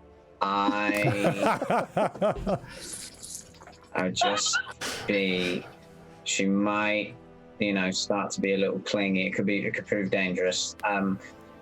Basically, this ring will allow the one attuned to it to track the location of anyone wearing it. It's rather a powerful artifact when you think about it. Good to know. Thank you, Otto. And I'd like to you asked for my help back there in a moment of vulnerability, and that still stands. Did I? You did, brother. You did. Oh, I think it was nothing. I feel better now. We're good. Good. But I'm still gonna help you out. Do you trust me with something? Not entirely. What is it? Maybe after this, and then I'm going to just, without him even realizing, I'm gonna Spartan kick him in the chest, right in the that Ow. ornate armor, right in the ornate armor. All right. That he. And you still have that on, right, Otto? I didn't imagine necessarily. It's but. Well, I mean, do you have it on? Yes or no? Well, in my mind, I wasn't thinking I was, but it sounds like in Seville's mind, he was thinking I was. So All right, I thought we were all geared up and ready to hit the road, so I thought he was. Yeah, okay. You make a good point. If we're geared up and ready to hit the road, certainly I'd have it on. So, okay. So you all look at this and they're having this conversation, and then you suddenly see Seville just do this huge front kick, and Otto, you hear this crack, and your chess piece, this beautiful, polished, embossed chess piece with the little gems embedded in it, just cracks and falls to pieces down on the ground. What? Oh no! Otto, What next the? time you make a deal, make sure it's for real armor. I've had my suspicions about it, and I'm just lucky you weren't attacked by it. But if we're going to hit the road, I think you need a different breastplate. And I saw one up on the 3rd tier. In fact, let me go and run and get you one. I put a hand on his shoulder as he's going, and I'm like rubbing my forehead, like face palming, and I say, Seville, next time you have a point to prove, perhaps try using your words rather than your feet, you fool. And so I could have sold this collector's item, immaculate breastplate, for enough gold to buy a good set of armor 3 times over. Now, you weren't going to swindle someone, were you? Yes, in fact I was. That's exactly Tabitha's what I was almost going to do. crying. And so I just give him a hug, a kiss on the forehead, and I just whisper, that's for making the little statue say, I'm a hero, I'm a hero. I'll just pat him on the back, and I'm going to go up to that place and saw armor. Before he goes, Oh, yeah. I look at the ruined armor and I look back at him and I say, oh, this is war, my friend. This Oh no! is Oh no! war. Hey, you could have gotten hit by something that was trying to kill you, so I should say you should thank me. And I just like wave a dismissive hand at him, and I set about picking out all of the jewels of the ruined armor and prying them loose There you with go. my dagger, and I try and salvage what value I can from the ruined armor. Are they real jewels? They are real jewels, as far as I know. Right? Tabitha is so upset because, of course, she loves fancy, shiny stuff more than anything. And she's just like a single tear sheds, and she's like, I'm so sorry that happened. Otto, if it helps, I've got a few pieces of leather in my workshop. We can fashion something for you. It may not be as fancy as what you used to, but I'm offering. No. Let's see what solution Seville can come up with, shall we? And I just gather up all the gems and I put them into my satchel. That's all you can do. Okay, so Seville, And I as you sort of just punt kick the rest of the armor down like a hill, and I just kind of like watch it roll down. In a Could have ditch. been a precious metal, but okay. well, I have one last question. Can I find Ely anywhere around? Can I see him?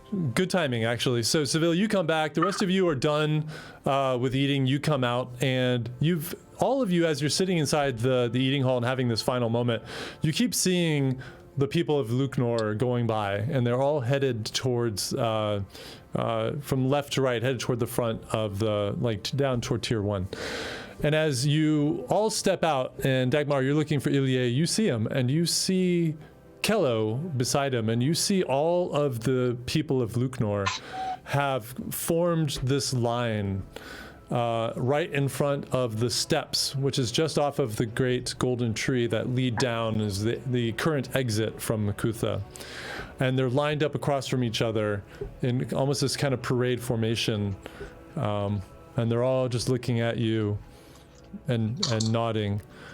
And Kello steps up to you, and Seville, we'll go back to the armor later. You're holding some armor for Otto. But Kello steps up to you and, well, I told everybody that you are making your way out today, and they wanted to show their respects and their thanks. We have everything loaded, horses, provisions, everything down at the front gate, ready to go for you. Right. Thank you. If I'm out there, I don't know if we're. Yeah, everybody's there. Everybody's there. Okay, good. Okay, good. That's what I thought. Thank God, huh? Yeah. I think, just continue on to see what they're doing and mount up and so on. Yeah, so you just... Yeah, go ahead, Dagmara. Do you want to talk to Ilie? Yes, and I just go over to Kello and I look at him almost as a second father. That's what he's always been. And I hug him and give him a really tight hug, kind of fall into his embrace. And I just look him in the eye and say, thank you, Kello. Thank you for all you've done. Thank you for your compassion and your love for us and your fierce protection. We will be back with a lot more help. Thank you for keeping this place strong. And I just walk down the line to Ilie and I kind of lean in and I say, Ilie, make sure you keep him protected, because I will be back and I will find answers. Thank you, my friend. You've got it. And he nods and you hear, Dagmara! And you turn and you see Kello. The light inside you is stronger. I'll see you soon. See you soon, my friend. And the rest of you just make your way now, the Lucnorians on your left and your right, as you go down the grand staircase down, and they're all waving, some nodding, some clapping, and you guys make your way out of the city, and that's where we're going to take our break. So, very special role-playing episode. Role-players will be back as the group is cast out into the scary wilderness. So, we'll be back in 10 minutes. On an adventure! Going on an adventure! And we have a cat! We have a giant, yep, you have a battle cat. Can we ride it? Tabitha, the details for your cat are in your sheet. So if you look, thank you. I was just gonna ask. it's That's under Yeah. notes, I believe. Yeah, look at notes and you'll see. Those of you watching, there's a plugin on D&D Beyond, so you can look at all of our character sheets. If you have That's that true. plugin and look on the right, you'll be able to see it too. That's true. That's true. So we'll be back in 10 minutes, everyone. Stay you all soon. tuned. We'll see you in a bit. Thank you, guys. See you guys soon.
And okay, we are back. Hello, everyone.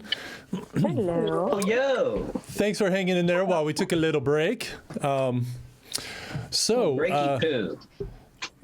We were talking about when the D&D fit was, but I don't think we actually came to a conclusion there. So stay tuned on that. But it might be a different day. Most likely Friday. Most likely Looks like it's going to be I Friday. like the thought of Friday. Yeah, if I could Friday's- follow along. Yeah, a little exercise Perfect. before the weekend, get you all psyched up, Yeah. ready to play. Friday fitness. Okay. Yeah, Friday okay. fitness. I like that. Friday it is. Friday, Yep. yeah, D&D Friday Fitness. Okay, cool. Friday night. So- Saturday, Sunday, what? You all make your way past this line of the Lucnorians as they send you off, and winding your way back down through the now familiar passage until you come out at the back gate, the kind of the entrance that you originally entered this hidden city at. You find a bunch of horses, one for each of you. Tabitha, there is a pony there for you. Perfect. I will ride the pony. There's an extra pony that is laden with a bunch of supplies for you. Oh yeah. There's a woman standing by a cart, and you can see it's. So we did not hook up the carts, but you can have it if you want. I didn't know how fast you're going to be traveling. Do you want it? Yeah, or- to carry everybody. How much extra stuff do we actually have on us? Yeah, what are we looking at for this 3, 4, 5 day travel? I do have a good amount of food for the cat. Less so if we push it. For the that's kid, true. I could put a few more bags of food on. Yeah. Great. I would say we shouldn't draw too much attention. As much as I'd love to take all this and all the resources, those roads can be dangerous. I'm not so sure if I want to take it. It's a great suggestion, very kind offer, but I didn't think you'd What want do it you all either. think? Yeah. Okay. Okay. But she gets a couple. I'll tell you. Well, never mind. So no, go ahead. Well, if we run into real danger, I can protect us a little bit, but not for long. But only if it's real danger. I mean, if Not we if need it's to- fake day. that requires a real breastplate. Yes, which hopefully I'll have before long. And I look over toward where Seville disappeared last. Yeah, you've all kind of gone down the steps together, and Seville's been at the rear, and he is holding a breastplate for you. And you can see as Seville steps forward, it's not as shiny as your last kind of chromed out breastplate, but it is quite beautiful. It is similar to Kello's, although his had a dragon head on it. This one has the now familiar sun motif on it. But it is polished, just not to a mirror image. It's actually quite beautiful. Little patina on it, you know. But it's basically regular breastplate, right? Yeah. Okay, I'm gonna add that to my stuff. Oh, can you also send me what that dagger that Dagmara gave me was? So I can add it to my stuff. Yeah, I'll make And a that note. dagger that I found 3 episodes ago under a bench. Yeah, could we that take a moment to figure out if any of this new stuff that we have is special in any way? Also, we probably should have done this during break, viewers. We realize that now. Well, then the viewers will get to hear it too. So Yeah, they'll love it. Fancy Alma. Yeah. Yeah. So are you going to take the time to identify these objects? Can we ride slowly and look at our stuff and talk about it? I mean, you can definitely. Little multitasking. yeah, a little multitasking. That's fine by me. Yeah, I will look over all of this stuff and see if I can discern if any of it has any special properties we don't know about yet. Yeah. So, well, all right. idea. So we'll say that you all mount up, and the woman moves over to the entrance, and you see that she does something. Her back is to you, and the field retracts again. Otto and Tabitha, you've seen this once before. The rest of you, it's very different than how you entered before, with the tree kind of eating away at the field and allowing you to pass. This forms an archway, basically, and you pass through, and she's waving at you. She steps back, and it disappears, and you just see this rock face. illusion once again.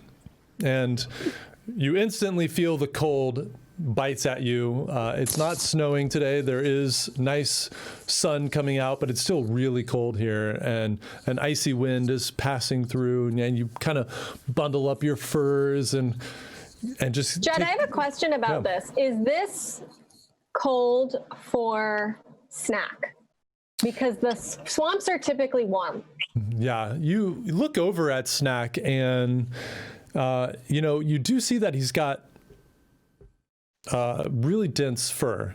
And while normally when he was inside and warm, he gets fluffier. If it is a he, I'll let you decide if it's a he or she. We'll do a nature check later. Figure out the gender. I'll do a check of its genitals. Yeah, we'll check. Gender reveal party. We'll look under the. Lift a leg. You know what? I have a better idea. Wait like 10 years. Put it off as long as you can, and then check the genitals. Like what my family did with their house cat, and then Lucy was actually a boy. Oh yeah. My mother did that too. Really? I'm sure I have it. I have it in my notes here, but we'll figure that out. But anyway, but now out here in the cold, you see that the cat seems to have unusual control over its fur, and it's now laying flat and tight, almost like a shield. It's looking shiny now, like it was a short hair. Ooh. And the wind just seems to be kind of passing over it. Doesn't seem like it's super happy in the snow. It's doing one of these kind of step and shaking the paw off every once in a while, but it looks like it's doing okay. Just think, if we killed this thing and skinned it, look how cool of a cloak we would have. Okay, relax. That's very tempting for Tabitha. I wasn't even saying that in character. I was just joking.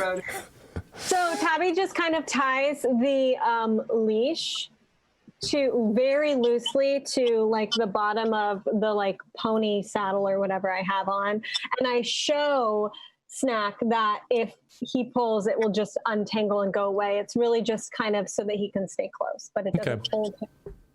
Okay. He looks over you and and he kind of like looks like you communicated that, and it just pulls away, and you see the leash comes undone, and then he steps back over, and he's just kind of following you, and the leash is trailing behind. Okay, and then I just take up the leash and I say, "Very well, have your way." And it's just keeping pace next to you. Okay. Nice. All right. So, Otto, say you give your reins to somebody else to, control your horse as you sit there, and you take out the rapier first. And as you all, and Dagmara, I'm going to assume, but you can tell me if I'm wrong, that you're leading everyone. First, you've just left the city, so Otto, Tabitha, and actually Seville, you've done this trip a couple times. You generally know your way back down to Lucanor. And I should say, Dagmara, is that the direction you're taking everybody, or are you guys going a different path? Well, isn't on the way to Lucanor what we passed to get to Asley? I mean, you could go lots of different ways. I mean, Asley is kind of northwest of where you're at. Lucanor is directly west of where you're at right now. But you're high up in the mountains, so there's lots of different ways to get down. Dagmara's leading, so. To make your way. Dagmara's leading, yes. Yeah.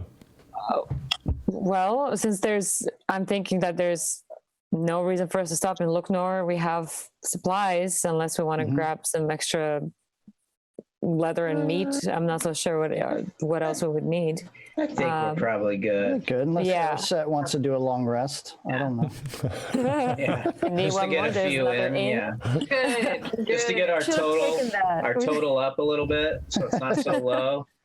We should have taken that cart with us so she can just sleep there. Yeah, right. Yes, like she gets so cranky. Yeah. But no, Dagmara is leading. I'm leading everyone on the path directly to Asley, and as we're carrying through, I kind of taking in what we're about. And I'm like, I won't slow us down for long, and I'm looking over everything. Okay, so then. Just so I'm clear, Dagmara, you're going to retrace the path that you took to get to from Asley. So you guys are all, okay, great. So you are actually all heading to Lucanor, because that is the shortest distance to the road that you know can lead you through the wilderness back down to the main road. Gotcha. Yes. Then that's what we're doing. Okay, great. Otto, you concentrate on this rapier, and 10 minutes of kind of, jostling on the back of this horse.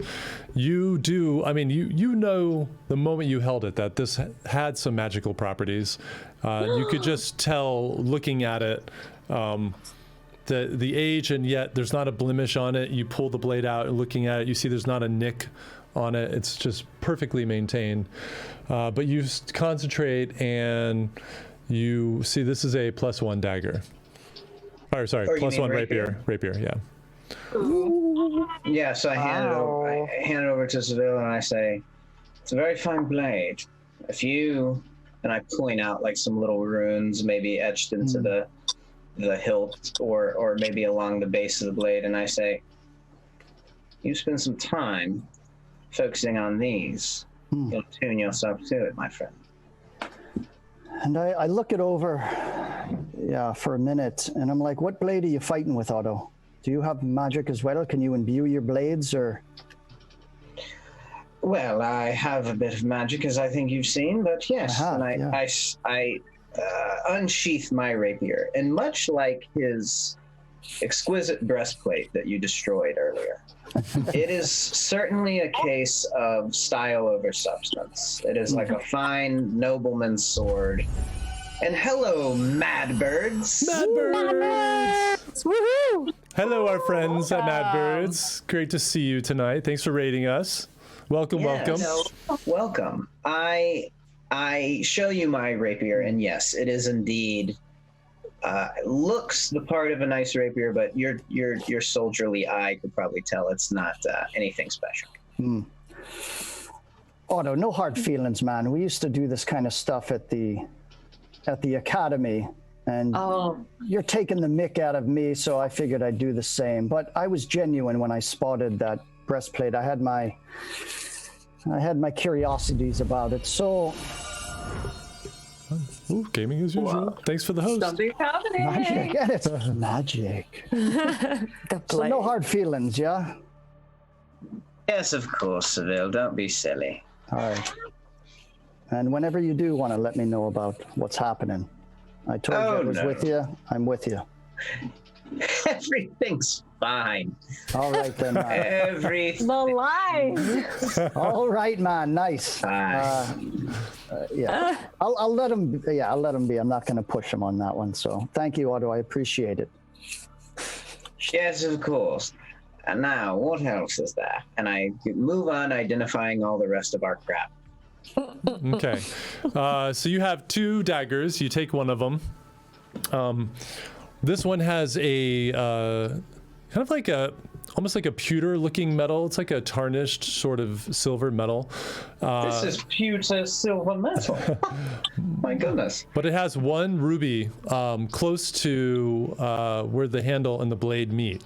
And you take some time feeling this one too, and you feel the history of this dagger. You feel the lives that this dagger has taken. There is a story here. There is. And Tabitha's trying to pay attention, but all she can notice is the ruby, and she's just like, And you know that this is the dagger of an assassin, and that on a successful attack, it can poison the victim as well. So I will. Yes, I'll send you that. I'll send you that info. Or who are you going to give it to?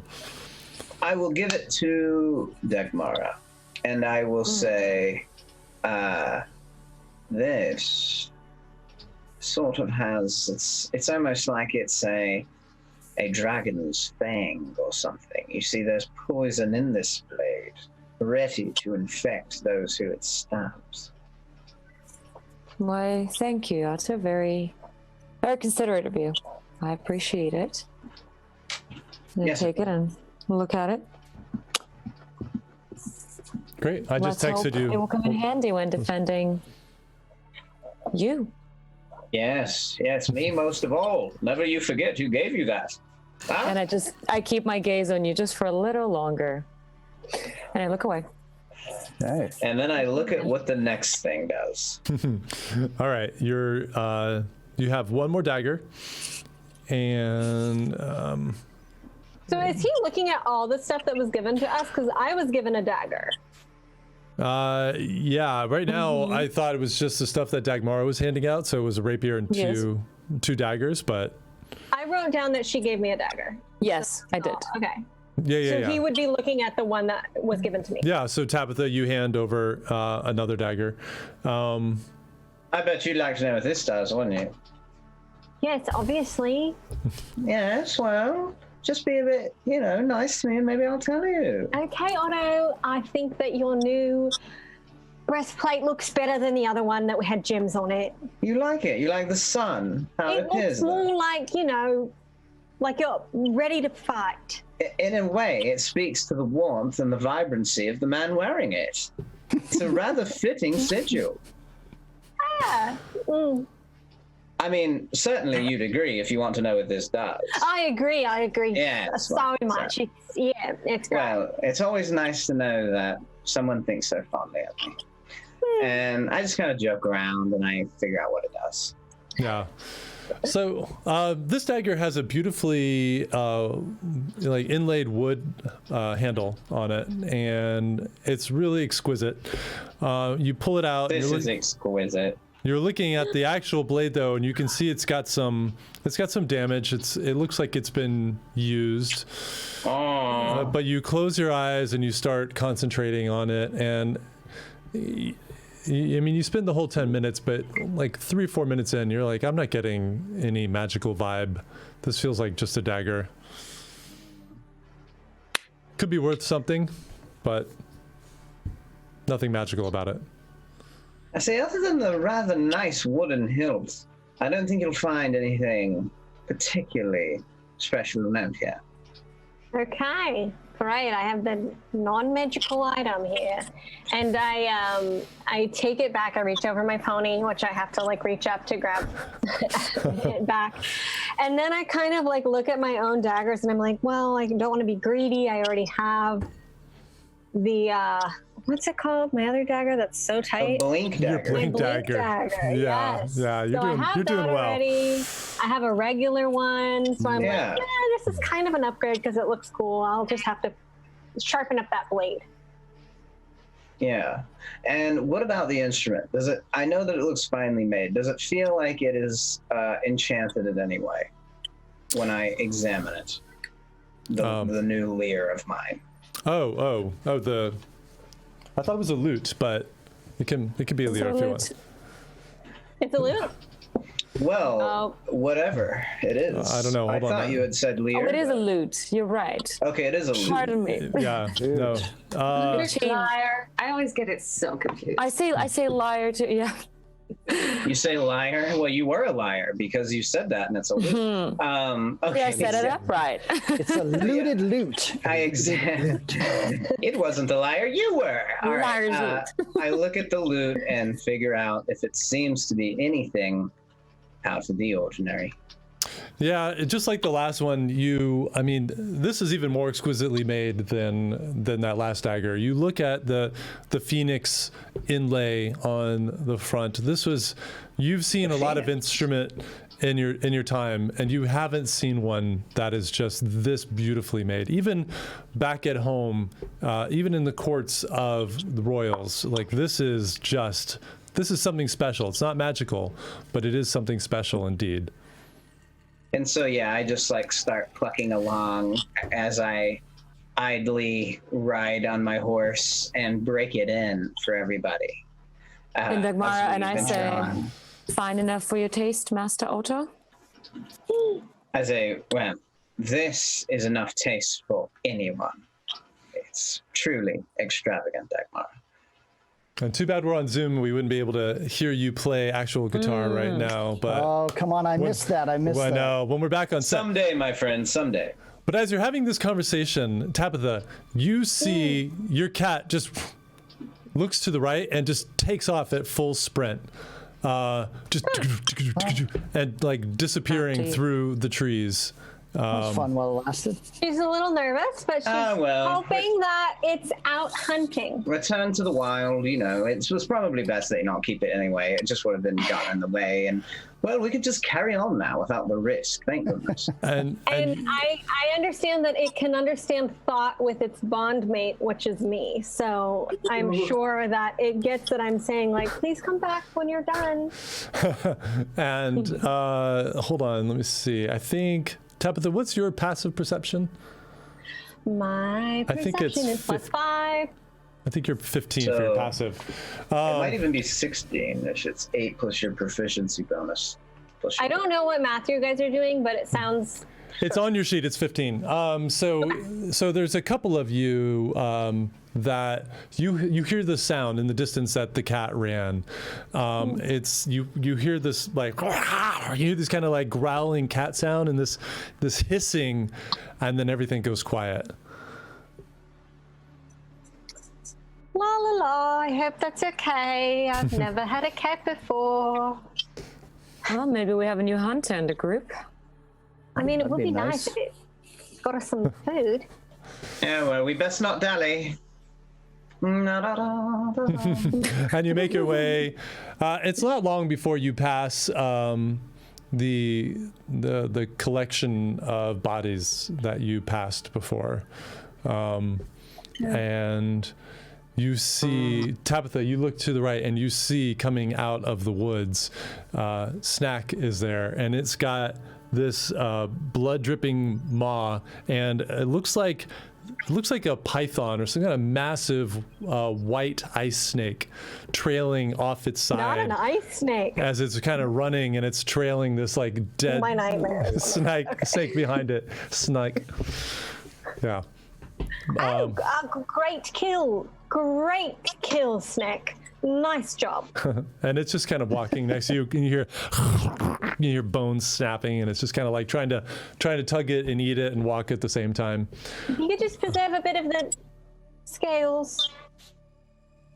Just like hope that there's some sort of something I could skin for her. I was about to say, Tabitha, those would make some really nice gloves. I hope you can scavenge that from his maw. And I'm just like gripping tight on the reins of my pony, and I'm like, yes, we shall see now, won't we? And I'm naturally straying a little further away from that kitty with my horse. Just a little bit. And you're passing the final mounds of these fallen victims of this battle. You see the building tops of Luknor ahead of you, down the hill. Let's ride on through. Just do a little drive by and just a little squitch on through. And these mounds are more covered over than last time you were here, you two.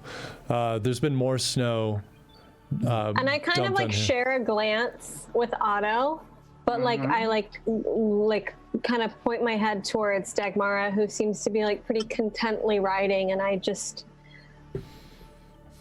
kind of like in my mind, like, I think Otto probably gathers what you're thinking, and he just gives you a little bit of a resigned shrug. And again, I say, well, is there any need to stop, or shall we soldier on? Let's carry on. Yeah? Yes, of course. There's nothing we don't already have, so I think we need to make all the speed that we can and cover all the distance. So yes, let's carry on. Yes. Yeah. Dagmara, and speeds her horse. She cuts through the last bits of mounds here and speeds off between the trees and is heading down the hill toward Luknor. And within a few minutes, you guys are in this now abandoned city. You can see there are several doors open to the houses. You can already see inside that things have been removed and have been starting to be brought up to Makutha, or now whatever they're going to rename it. And it's just eerie. It's so silent. You see the smashed base of the statue in the center of town. Dagmara, you look back to the blacksmiths, to your house where you and Tevin lived. Do you do anything, or do you keep riding? I just look at it and I just keep writing. Yeah. All right. So Dagmar pushes on through town, and you all follow suit. And you've been this way before, Dagmar. It's been quite a number of years since you made your way here from Asley. A couple of years, 2-3 years, I think. And the way is still fresh. You've ridden some of these roads in your hunting expeditions since. It definitely feels different now as you are leaving the city with some of the knowledge that you came here for. Luknor fading in the distance behind you. And you know there are a couple different ways that you can go from here. The easiest is the main road down to the left, or you can cut across the countryside to the right, closer to the lake, and shave off. Sometimes it's a little bit, could be rougher going depending on which direction you go. Well, we're in a bit of a rush, aren't we? I'm trying to beat the necromancers, so if you're all for the shorter way, maybe a bit more tricky, but shorter, let me know now, and that's what we'll take. This is your terrain. You've been there, so with whatever you decide. Yeah. How much time does it save? It could take a couple hours off of your travel. Shave off a couple. Okay. Yeah, and sometimes more. It depends on the snow. Depends on a lot of kind of factors you won't know until you get on there. But normally it would save a couple hours. But I do think we've been through enough trouble right now, and I'd rather keep our provisions safe from all creatures or all eyeballs unwanted. So let's take the other way. And I fork to the side that is not going through the lake, just so I can make sure we go through a little bit of a smoother ride. Right. So you're not exactly on a road, but you're definitely on something more than a game trail. You see, it's a worn path that all of your horses kind of funnel into a single file, so you can stay on that path and make a little bit quicker time. And Tabitha, you and your pony are keeping up nicely, and you look down at your cat. It's dropped the remaining bit of the snake at some point. You didn't witness. We'll have to work on that.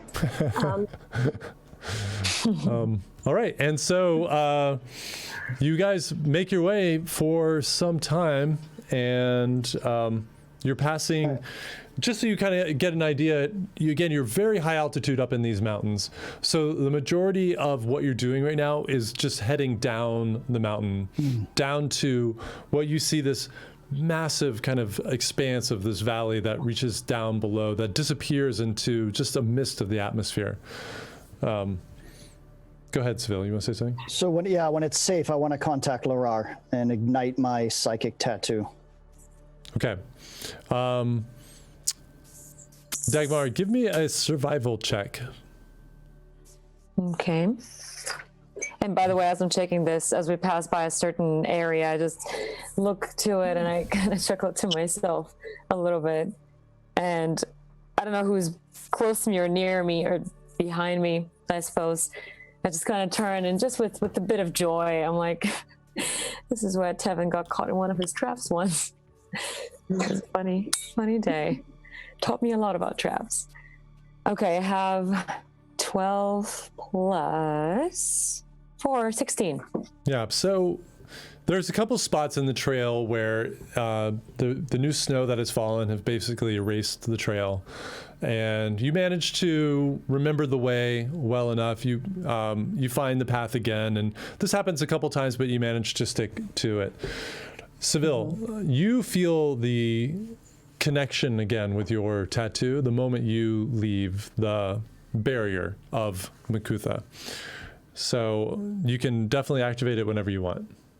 We're in pretty solid ground, right? Yeah, I mean, not like on a cliff or anything like that. No. And then I'm going to ignite it, yeah. Okay, yeah. I mean, it's roughly sloping downward. You're surrounded by trees. You're kind of cutting in between trees. Horses are following each other. Yeah, I'm going to ignite it right now. Okay, so you pull up your sleeve, you hit it. Those behind see his tattoo rise up and spin, and You wait a moment. Larar, this is Ranta. What's he doing? Larar. Seville. Report. What's happening? Listen, we just found we just got out of Makutha. It's been protected by a shield. I caught you for a second before it went back up. We found a treaty between Tanae, the Edgeguard, and Koska, this necromancer, one of his leaders. Look, I'm of the mind that Tanae has been changed, controlled in her mind. Just magically, she's just a puppet now. Have you heard anything? I know you told me you were getting different information between me and her. What's happening? Let me ask you this, Seville.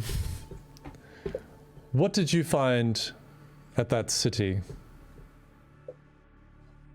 You're going to have to be more specific. And honestly, Larar, I'm going to have to withhold some information until you can tell me. Ranta, you do not withhold information from me or you are no longer an Edgeguard. Do you understand? That is not negotiable.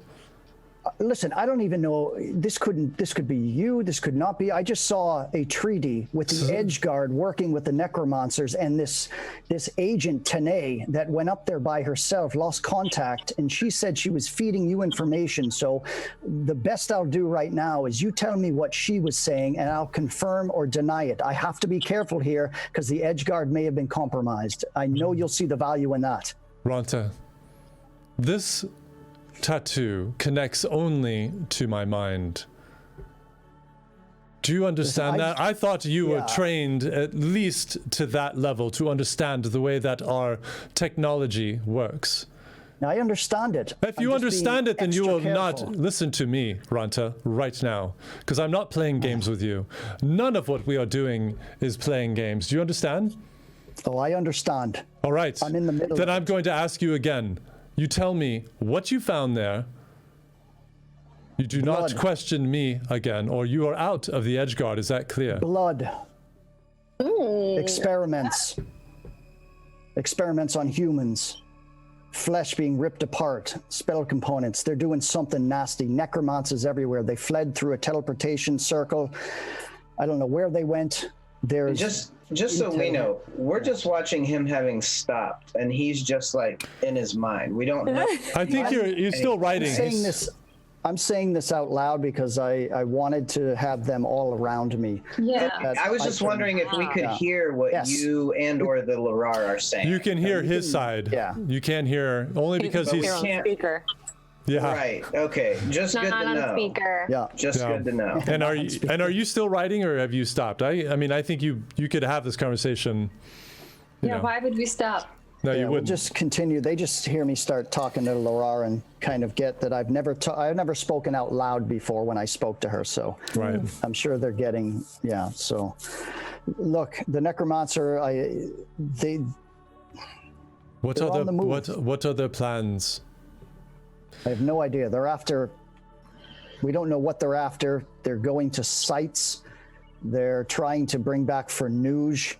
I told you this in Vorden, that they're trying to bring back Fornuge to take revenge on what I told you, this necromancer Drevin, which somewhere in Fel Nadras. It's between those two. And then we found the intel of Tanae, that Edgeguard that was apparently you've lost contact with, and we have it with us. It's a treaty between the Edgeguard and the necromancer, so you can understand while I'm being real careful. And you need to understand Right that I am in control of the Edgeguard at the behest of King Dolian. Yes. In my mission to protect both the king, the queen, and the kingdom at large, I have been briefed by Tanae. And as I said before, the stories I get from you and the stories I get from someone I have worked with for 40 years are at odds. I know of the treaty. It has been approved. There are greater dangers that you don't know about, Seville. And I think you need to understand that those in control, those of us at the top, probably have a different picture than you do. Well, I'm in the field fighting these fucks, So can I get a little information, because I'm blind and I have 5 others and an entire city, a village, a settlement of people who have just risked their lives to go up there and take that place back. And I find out that my own Edgeguard is dealing with these fools. Your Edgeguard, as it is now, is doing one thing, which is protecting the kingdom. And we will do whatever we need to protect the kingdom. There are threats to this kingdom that you don't know about that are greater than you can imagine. Where are you going? What do you want me to do? Where are you going? Where are you off to? We're just resting in Luknor right now. We don't know. Roll a deception check. Ooh, Well, I mean, deception. technically, we're in. Oh, you know that's a deception. Okay. Yeah. Yeah. All right. That is 17 plus. Oh, sweet. Come on, deception. Plus 1. I'm not Otto, but I got a little bit of a lucky roll in that one. I defer all my deception checks to Otto. 18. Just in Luknor, huh? Yeah, we are literally in Luknor. We just left Makutha. I see. I think it's best that we bring you in, Seville. Why? Perhaps you've been away from the Edgeguard long enough that you think it's okay to ask questions instead of following orders. I am. So you told me can. I told you that it is time to come in. Make your way to Asley. Report to the cutters. We will transport you back to Carthan, which you may or may not continue in this endeavor. So far, if I'll remind you, you failed your first mission, and we are feeling the repercussions of that failure every day that the people have come into this realm when they should not. There are reasons that you don't understand, Seville. You know that's why we compartmentalize information here. Correct. I understand that. I just want to voice my frustration at, you asked us to find out, or asked me, and then recruited my friends here to ask who was at the root of the deception of the kingdom. And we're well on our way to finding that. If I'm just a little, if you want me to continue this and to not work against your plan, then I need more information, because I'm certainly Seville, not. Watch yourself. If you're threatening me, you'll be an enemy of the kingdom. Bloody hell. I'm asking. I'm not threatening. Of course I'm not threatening. Look, we're trained to think on our feet. Okay. Everybody's in the right spot? Yes, we are. Okay, thank you, everybody. Having technical difficulties. We have some people on the East Coast. There is like a big, terrible storm out there. Yeah. Like a whole hurricane. Like just a hurricane. Just past my parents. I'm getting texts by my mother. They're like, "Oh my gosh, this rains." So, oh God, yeah. So maybe. All right, but she's back. So, all right, jumping back in. I'm off the hook. No, I'm not. Okay. So, Larar, what do you want me to do then? And forgive my obstinacy. This is really confusing for me. And I've had no contact. And I've also has to tell you this, and we haven't gotten to talk yet, but cutters were killed in Vorden. And there was a name written in blood, and it looked like they were spelling the Akira, but they were murdered. I told the bartender to alert the contact, because I had to get out of the city and rush to Luknor. But they were killed. Yes, I'm aware of that. That is also being worked on. Seville, let's say this is all just a bit above you. I apologize for being blunt, but you are a first-time operator in the field, and you've stepped into a much bigger picture. I have been briefed. We are on this, and as I said, we will do what we need to do to protect the kingdom. Report to Asley, Yes. and I will bring you in. Can I, yeah, I will report to Asley. Can I ask one question? Do you know the necromancer, Koska? Why? Because he's in the treaty, and he was the one, I think, who, well, like you said, if the Edgeguard in the kingdom is working with these necromancers, then I have nothing else to say. If that's the truth, I'll relay it to my party, and that's that. I will report to Asley. Yes, they'll be waiting. Laura out. Out. You know, And- next time you are going to do that, you could sort of give us a heads up. It's a little bit weird. And I to stopped just... my horse, stopping the Sorry, whole. Otto, yes. I've been dreading that conversation. Well, yes, and we only heard fragments of it from your end. It was hardly useful for you to speak out loud. We couldn't understand what she was saying. He did it on Seville. purpose. So- Don't you see? He wanted us to see what he's dealing with. What was he saying to you? Yes, well, Well, apparently, I had thought that Tanae was under some of the mind control that all of the Lupnorians were under, because when she came to, and she broke into Dagmara's mind, if she knew the necromancers ahead of time, if she was already working with them, then why did she need to break into Dagmara's mind, get the location of Makutha, and then go up there? I had thought the whole time that she was under some kind of spell or mind control, but Larar says that it's true. The treaty between the necromancers and the Edgeguard, the kingdom, is real. And she wouldn't tell me why. She asked what I know, and I only told her, well, a little bit. well, it sounded like you told her an awfully lot. Remember, we could hear what you said. Well, And I this- told her what she already knows, except there's conflicting information. Tanae is You saying told one her thing. we will meet her in Asley. I go towards Yes. Seville with my horse. Seville, I just have one question for you. Are we being watched right now? I have no idea, but here's the deal. I didn't tell her we were going to Asley. She told me to get to Asley, report, and I'm to be brought back to Carthan for debriefing. Well, how do we know we can trust the Larar? Oh, wait, I already know don't the know. answer. We don't. do not. Yeah. We don't know. No. So then why would you... So then why Yes. would you bother confiding in her at all? She is my superior, and if I do not report in, I will be named a rogue, and I will be hunted down and killed. I've Well, you know, already- there's worse things to be called than a rogue. So Well, there we go.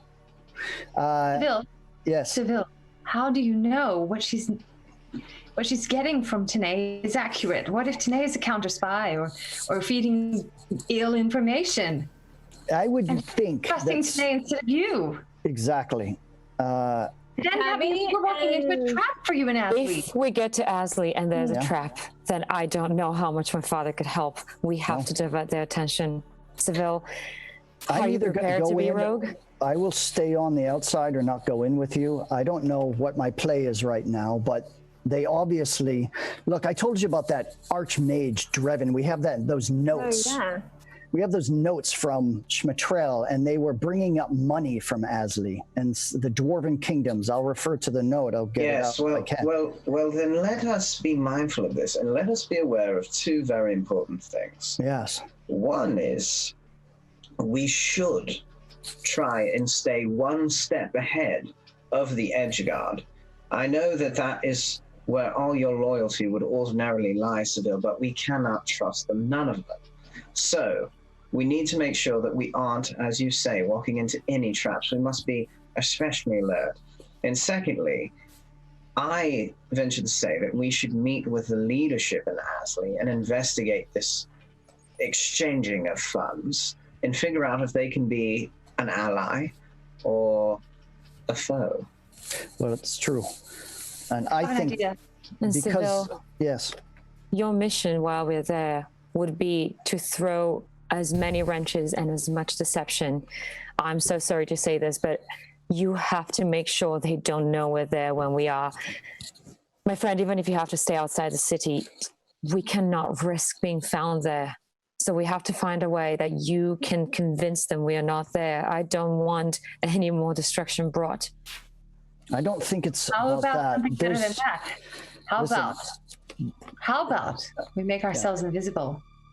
I can do it. Okay, well, I love that idea. Does anyone have the technology or magic? I do. Oh, You can make us all invisible. You can Go ahead, I'd like to see it. Once we're an hour away from the city, I can cast Pass Without Trace. It'll protect us up to 1 hour. Well, I just want If we to point stay out. close enough together within a 30-feet radius, we'll be fine. I don't think it makes us. Then at that point, Yeah. we infiltrate the city. Just before you get too ahead of yourself, it doesn't make you invisible. No, though. it just adds a bonus to your stealth. It just means that the magic helps you like blend in with the natural environment. Yeah, but it's I good. understand what you meant, Arisette. You meant invisible in a metaphoric way. We will be just super undetectable. No, I'm sorry. For ourselves, Yes. we may as well be invisible. We're already so stealthy. When we use it, we're almost invisible to most. Yes. But Yes, we can try and now, sneak not in the all of city. us. Not all of us have as high as stealth. What are these abstract terms of skill you speak of? It seems odd to me. But yes, we can certainly try to sneak into the city. But Seville, Yes. as we make way there, it will take us several days. I think Dagmara's point is you could either cease communications with the Lara or continue them and try to mislead them and throw them off course. Well, yes, and that's what I want to do. I always want to stay in contact with her to get as much information from her as I can. I think you're a perfect inside agent, and thank you, friend, for doing that. Yes. You know what I think? I think Tell us. Yes. I think that it sounds like they want you, and they want you fast, and they want you now in their custody. So what I would do, if I were trying to mislead them, is we have the perfect bait. They simply just need to think that some ill befell you on the road from here to Asley, and if they're convinced that you've been captured in some other place, well, it's you they want. So of course, Ooh, and I thought of a great idea. You could wear one of his mustaches. His disguises that he's been trying to have us all wear. No, we know what you meant, but that was your great idea. Yeah. But if it costs you What that, I would also venture to say is a great idea, and if you'll pardon me, Tabitha, it might even be a little bit better one than your mustache idea, is you also have the ability to appear somewhere and reappear somewhere very quickly. Do you not? I do. Yes. Are you starting to put two and two together and make four? Yes. Yeah. So what I'm saying is, we have the resources to mislead them quite well, if you'd like to. Yes.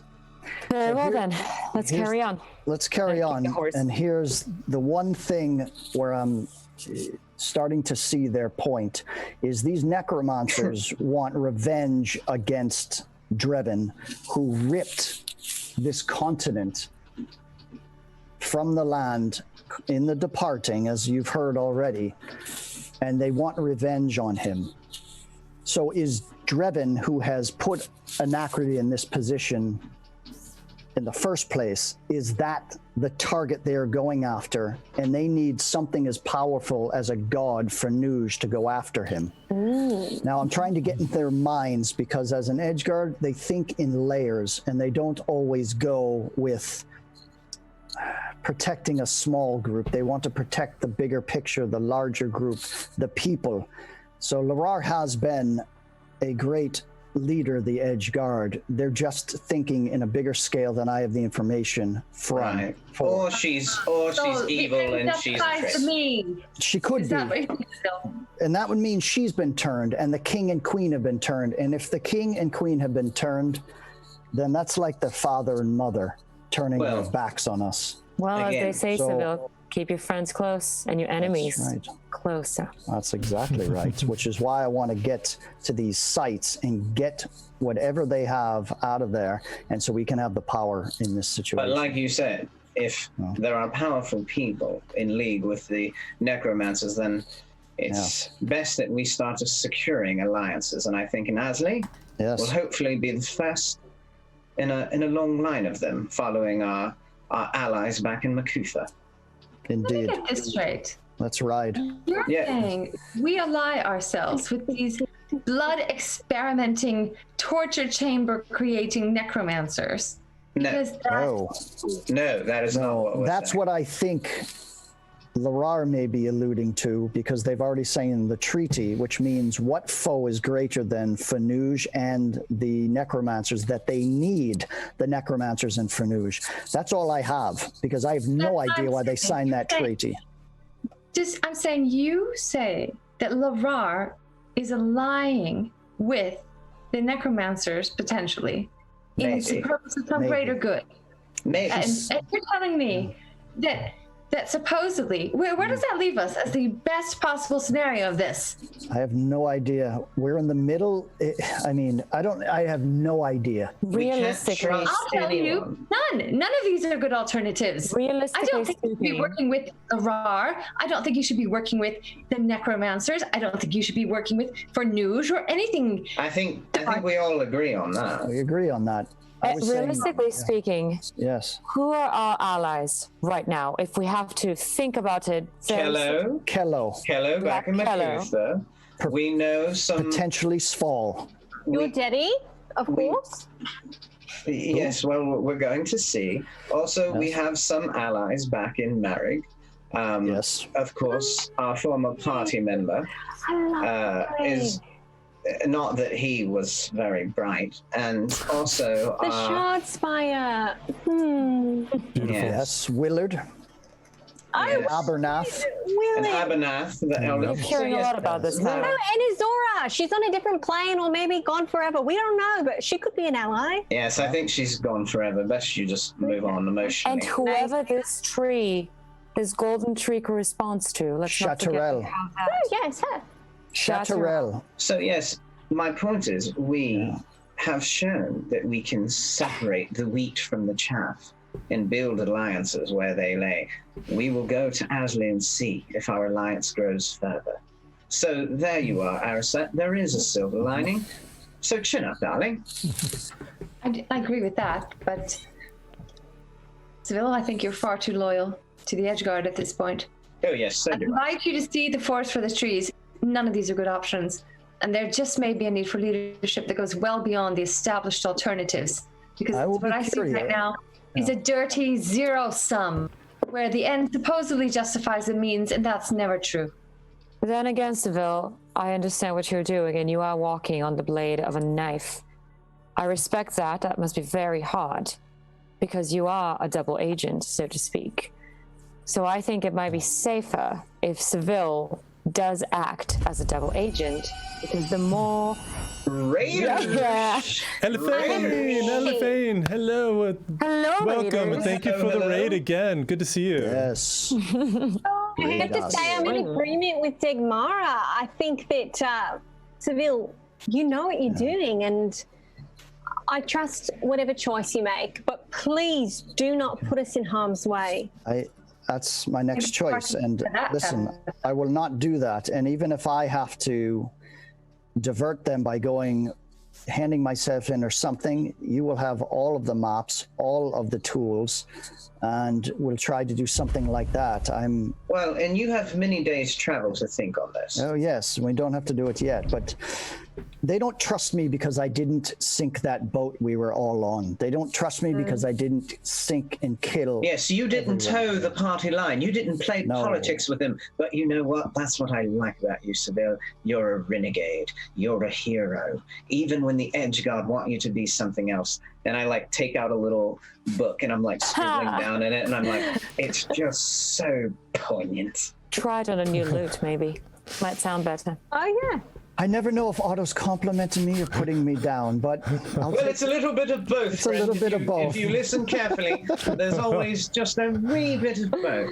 I start to smile, then I frown a bit, but I'll keep it. Don't worry, Seville. When I tell your tale, when I return to Faerun one day, trust me, there will be no mistake made as to the caliber of man you are. Well, Otto, I appreciate that, I think. And let's move on. And Tabitha, Yeah, we let's have set time. her pipe, because it seems like as good a time as any to do a little smoking. Time for a little toke. Yeah, so I'll take out the pipe and I'll pass it down to Tabitha, and I'll throw the pipe weed at her, and I'll She just say, grabs it and she just- takes a hit. yes, make sure you don't turn it and inhale, because you're going to get a dart in your throat. So Could I be have careful. some of that after, Tabby? Sure. And she passes it up the line to Dagmar and Louise. Hell yeah. Yes. I'll pass y'all. So yeah, we'll ride along. All right. Otto? Hey, Dags. I'll ride up with Dags for a second. I was like, can I see that dagger for a second?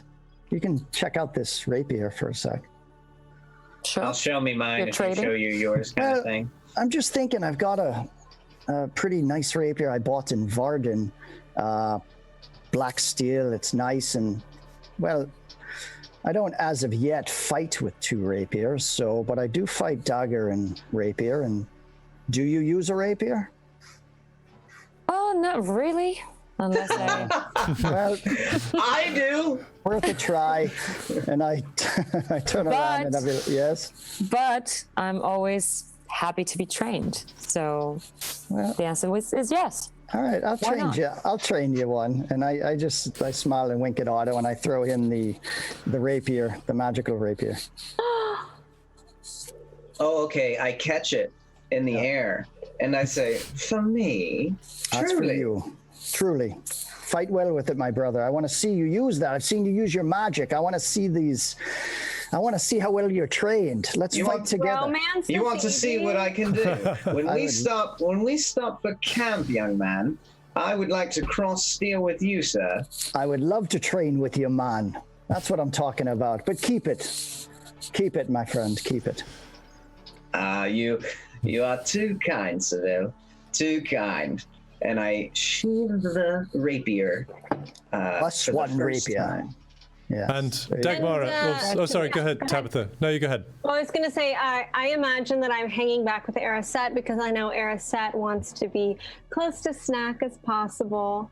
And I just tell her, I was like, Arisette, when we get to camp, then how about you feed a little bit of snacks to Snack and try to make friends? That's never going to get old. Never. Well, it kind of is, but Do you think we could train it to do tricks, Tabby? I can train her to do a high five. I just turn back and say that. Okay, high fives. Also, keep in mind it is a deadly animal, so just any sort of friendliness should be really well received from us. Shouldn't get too greedy here. Oh no, I understand, but I'm sure she'll get to like all of us. Is it a show? I don't know. We're gonna have to Check. if they would like to have us investigate, we can see what gender they were assigned with at birth. I think we should get to that first thing when we get to. Right, when we get to camp, noted. yeah. Noted. I'm ready to get in there. Go. you're ready to get in where? Sorry. I'm not. Really curious. Just to look at your Just don't. Yeah, just don't. Dr. Fabriel, there we go. I'm watching the Just joke. so Joke is my passing. mind doesn't wander. Where are you talking about? No. Don't encourage. Oh, look, She wants to look under the hood. I She just wants want a to look straight under the answer hood. from her. I don't need anything. No. I don't need to hear from all you guys. I just want to know what she was gonna say. You know, it's not. No. Yeah. I'm shutting There's it a flock of down. migrating birds that does go north. Speaking of, So, Dagmara, as you're listening to this conversation behind you, you look forward and you look around for a moment. The trail is definitely gone here. It is heavy snowfall. You're kind of between cups of trees, so there's this clearing. The snow is heavy. It looks like there are 3 different potential directions. I mean, they're all going roughly down the hill in roughly the same direction that you want, but it doesn't look familiar to you. Roll another survival check for me. I have no memory of this place, is what I say in my mind. I have no memory of this. I'm sorry, you said survival? Yeah, survival. I've rolled a total of 8. At 8, yeah. Looking around, you stop now, shoot. and everybody's watching you, and you have no idea which path to take or which way you came before. I mean, it has been 3 years, and the woods do change. Well, do you need help? I might be able to scout ahead. Well, then maybe if we look up at the sun, we can at least get an idea of what direction Asley is. We have our map after all. Ah, yes. Let's look at the map. I do. And quite a bit. You know these woods enough to know general direction of where you're trying to get to the main road, which is basically due west. And any kind of northern direction that you take is still going to get you to the main road. Since the main road is a direct vertical that goes up to Asley. Well, I point to the map and say, well, why don't we just go due west until we get to the road? That way we know exactly back where we are. That is a general direction. I just cannot promise what we'll encounter on the road. But we'll I think with Snack here and Arisette and Seville and that loot, and of course Tabby and his snacks, we're good. Yes. And then I just point, Dagmar, what direction is that site? The cat's teeth. Due west. All right. Yeah, so before you, there's kind of 3 different paths you can take. There's one off to the left, which looks like it goes down a little bit steeper of an embankment. You see some rocks sticking out of the snow over there, but it looks like there's a clear path between the trees that way. You can continue straight on through the trees ahead of you, and then there's another kind of clearing off to the right. Like a break in the trees. You don't see rocks on that path. It looks very snowy that direction. But again, all of it is still making its way down the mountain. And are we in the woods? Yeah, you're in woods, yeah. Oh, it might be your preferred territory. Yeah. Yes. And Right. I'm figuring maybe this is a time for a nature check? If you want to ascertain... Yeah, sure, you can roll. I'll let you roll. Do a survival check. Which one of those is the easiest way down? Well, and you said, Jed, one of them leads kind of through a little more west, the other one is a little more down, or both go down to the mountain? They're all kind of going roughly west. It looks like different paths down the mountain. Do any of them look safer than the others? I got a 12. Okay. Probably the center one looks the safest, as it's just kind of what you've been going through. Trees, there's like a bit of a natural path. There's no marked path, but there's way through the trees directly ahead of you. Could I see if I think the same and examine the ways down? Sure, go for it. It's what, nature? Yeah, or nature if you're trying to kind of look at the terrain around you. Survival if you're really trying to say this is the best way. Yeah, I'm trying to find the safest way. Then do survival. All right. Yeah, and same here actually. If you don't mind me doing that. I got a 5. Yeah. I got a 11. Yeah, so I think you're kind of all like, it's really hard to tell. Thank you for the sub. Looking at these, I mean, they all look roughly the same. One has a little more rocks. This one has a little more snow. This one is more of the same of what you've been through. You're not seeing, none of you are seeing anything that would give you any kind of special clue that one might be safer over the other. Well, let's think of the horses and their footing. So I'm going to communicate with Snack, yeah, and just say, like, go on ahead on the middle one and, like, report back. And meanwhile, I'm going to climb up a tree and see if I can see how far we are from the city. And Seville, go ahead. Okay, you can do that. You do remember what city? Okay, so you guys see Arisette jumps down off her horse and starts climbing up a tree. All right, I kind of. Ashley, right? So where are you going? We're about several days. I think from we're several days away. Yeah. Days. Well, But we're spy on out the path. ground, aren't we? But I mean, you might spot something. You might spot something. See what you got. Yeah. But yeah, I just wait for her and for Snack to report what they may have seen. So Snack looks at you for a moment, Tabitha, and you look ahead, and it looks ahead, and it kind of takes off. Off in the snow, straight ahead. Arisette, you make your way. These are easy trees to climb, a lot of branches. Within a couple of minutes, you're above the other treetops, so you can see the valley that kind of drops below you. It's still some miles down, from this mountaintop, but you have a pretty good vantage point from up here. Roll a perception check for me. A perception check? Yeah. Okay. I got a 15. 15. You can see that the leftmost trail looks like it's pretty solid. There's a couple points that look like you're going to be pretty steep. You have to be careful with the horses, but it's mostly clear. You can see there aren't a lot of trees in that direction. Looking at the rightmost path, it is a lot of snow. You can't tell the depth, but there's a lot more kind of open territory that way. And then the kind of heavily forested area is directly in front of you. And all of it seems to go and kind of cascade over another ridge. And you can't see past that about 1/8 of a mile ahead of you. Okay. And I can't see how far, we're days away from anything. So it's just that for miles. You remember, it's like 300 miles to Asley. So. Yeah, I come back down and I wait to see what comes back from Snack. Because you're sending her ahead, right? And you're talking to her. Yep.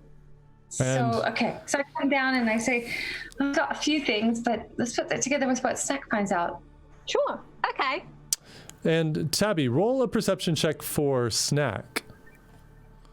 Happily. And a +4 for this. And meanwhile, could I roll a perception check just to see if there are any tracks around here, any animal or humanoid that has been around? Sure. Snack got an 8. An 8. Okay, so after a couple of minutes, you see Snack is looks like he's chasing something. He's like jumping and bounding through the trees and like swiping at with his paws, and you see this bird that's kind of like circling and flying out. And it kind of gives up and starts kind of coming back to you. Thank you. Okay, well, thank you. Good job, Snack. Okay. Have a snack. And I like toss him like a little have a Scooby piece snack of jerky, and I say, sorry, everyone. It seems that she may have gotten a bit distracted. No, that's fine. Let's carry on then. Yeah, so Dagmar, what'd you get? nice try. I got a 15. Okay. You see some small prints of some very small animals closer to the trees directly ahead of you. Look like they might be bird tracks or something. That's really all you see in the immediate area. I'm worried about an ambush. I feel like they could be laying bait for us almost. Well, we'll stay there. Better. So I see down the middle path a lot of trees, which is good for cover. Yes. Because we're days and days away from Asley, and my charm only works for an hour. That's what I was going to say. The more covered we are, the better. So Then that would be my bet. Down the middle we go. There's also more cover for them, Dagmara. But to the right, it's very, very open, and there's literally no cover. So we'd be sitting ducks. I was going to say, I'd rather have more cover and fight enemies that are on the cover than just be a red hot target. I couldn't agree more. Yeah, they're really key. And we do have Snack with us, and I reckon she has good instincts if anything's hopefully ahead of us. And Tabby's like, yeah, for the most part. And then she's trying to just like blink away the whole bird distraction scenario. Let's go down the middle. Okay, let's go ahead. Middle it is. Okay. Kicking the horse in the ribs. So and you start leading this horse, and you're all kind of funneling in. You can do about 2 by 2 here with your horses. There's enough room to kind of weave through the trees. And still, right? It's early day. Yeah, Early day. it's morning. I mean, you guys have only been riding for about an hour at this point. A little bit. Luke Nor takes about an hour to get to, or I guess actually because you were on horse. Yeah, I'll say it's been an hour, but you're past Luke Nor by a good clip.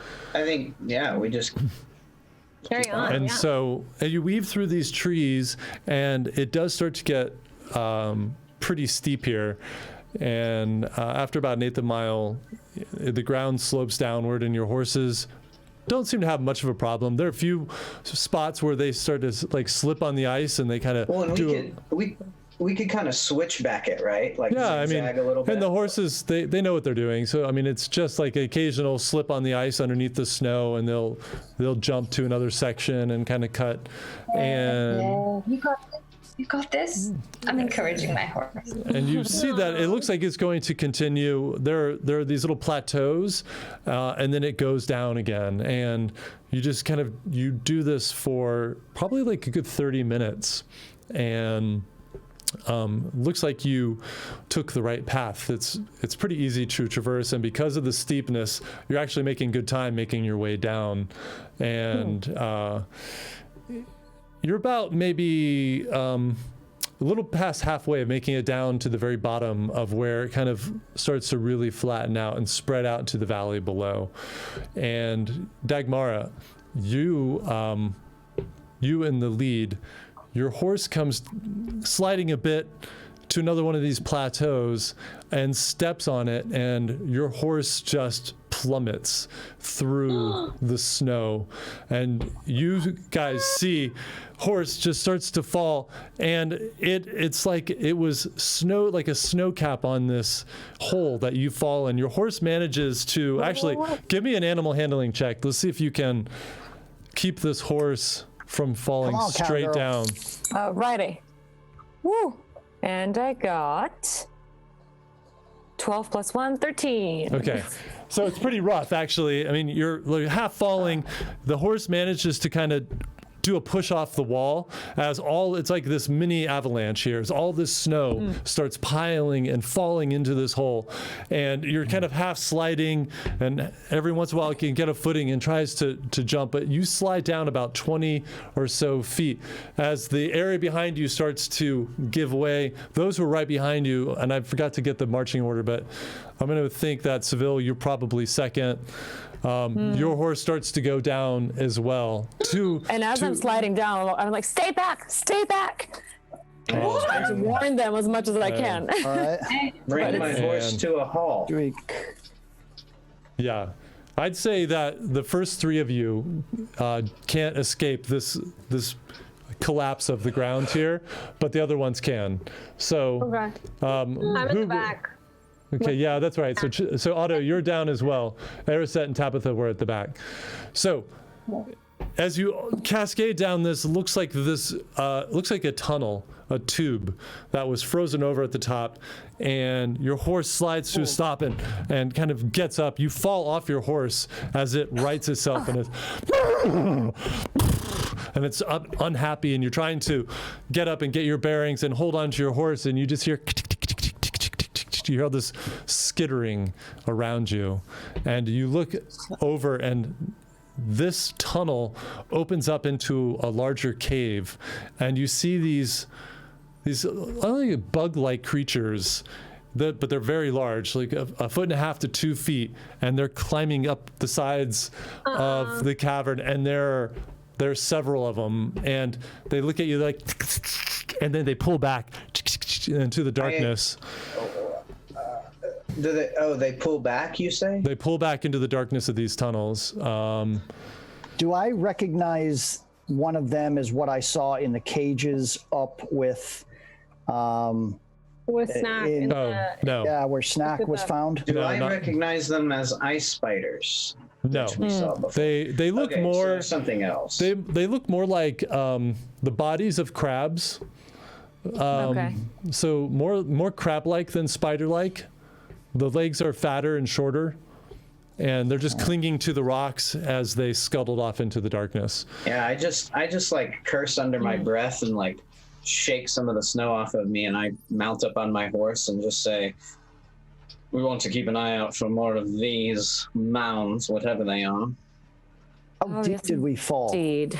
About 20 feet, maybe 25 feet. So And there's no getting up and out. you're looking at it, This is- and it looks like it's too steep to ride back up.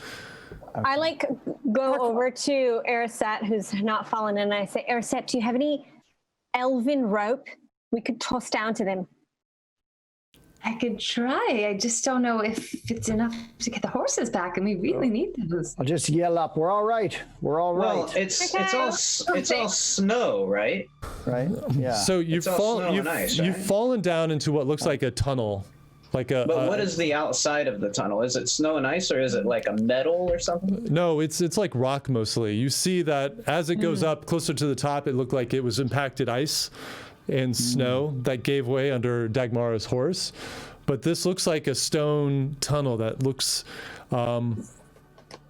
it looks fairly smooth, not 100% smooth, not like it was carved out of here by people, but it's pretty circular in its diameter. Yeah. So what I tell everyone is Thank you for that cheer.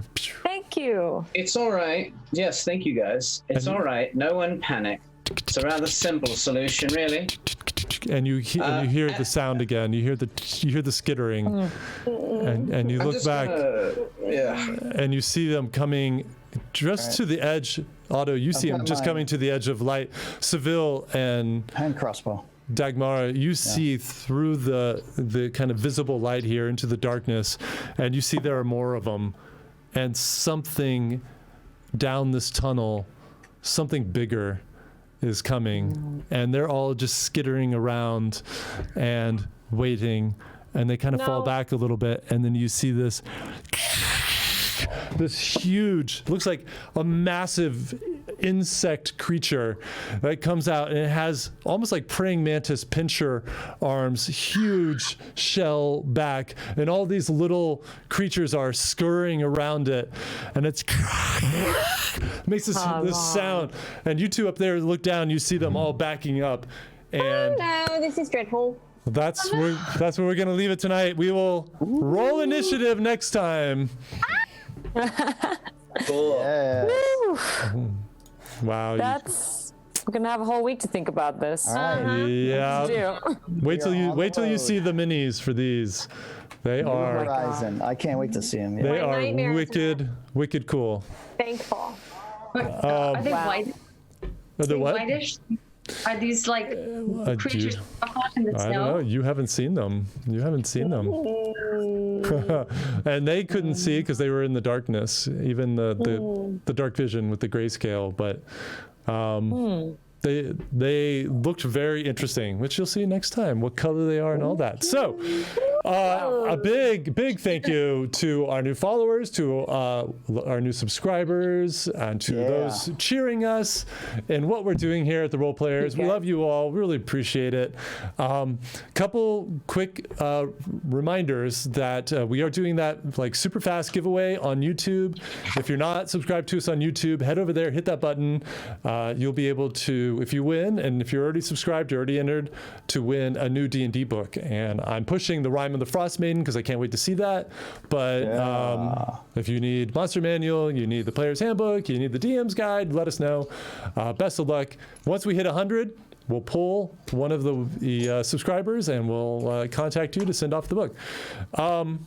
And then one other reminder for our big bias and racism in gaming panel that we're doing this Thursday, 5 p.m. Pacific on this channel, to keep supporting Black Lives Matter and to stand up and fight until there is actual change. It's not a fad. We all have to help. And I'm really excited about this panel and about educating ourselves to removing intentional and unintentional bias in gaming. Should be really exciting. It's being hosted by our very own beloved Jamie, and she's put together an amazing panel, including yourself, yours truly, and a bunch of other amazing people. Can't wait. Check our socials for information on that. But it's this Thursday, 5 p.m. on this channel.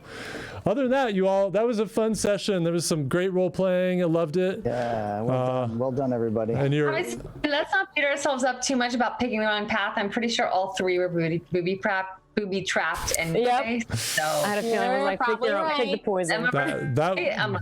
Right.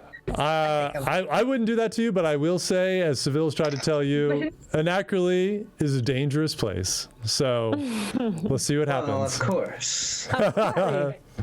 And that's what we all signed up for. Yeah, exactly. I don't believe that for a second that you wouldn't do that to it. Oh. Roll perception check. How unfair. Well, we'll see what happens next time. How rude. Listen, we love you all. Thank you so much. Thanks for letting us make your Monday a hell of a lot better. We'll see you next week. Until then, have a wonderful time. See you guys. See you guys. Thanks.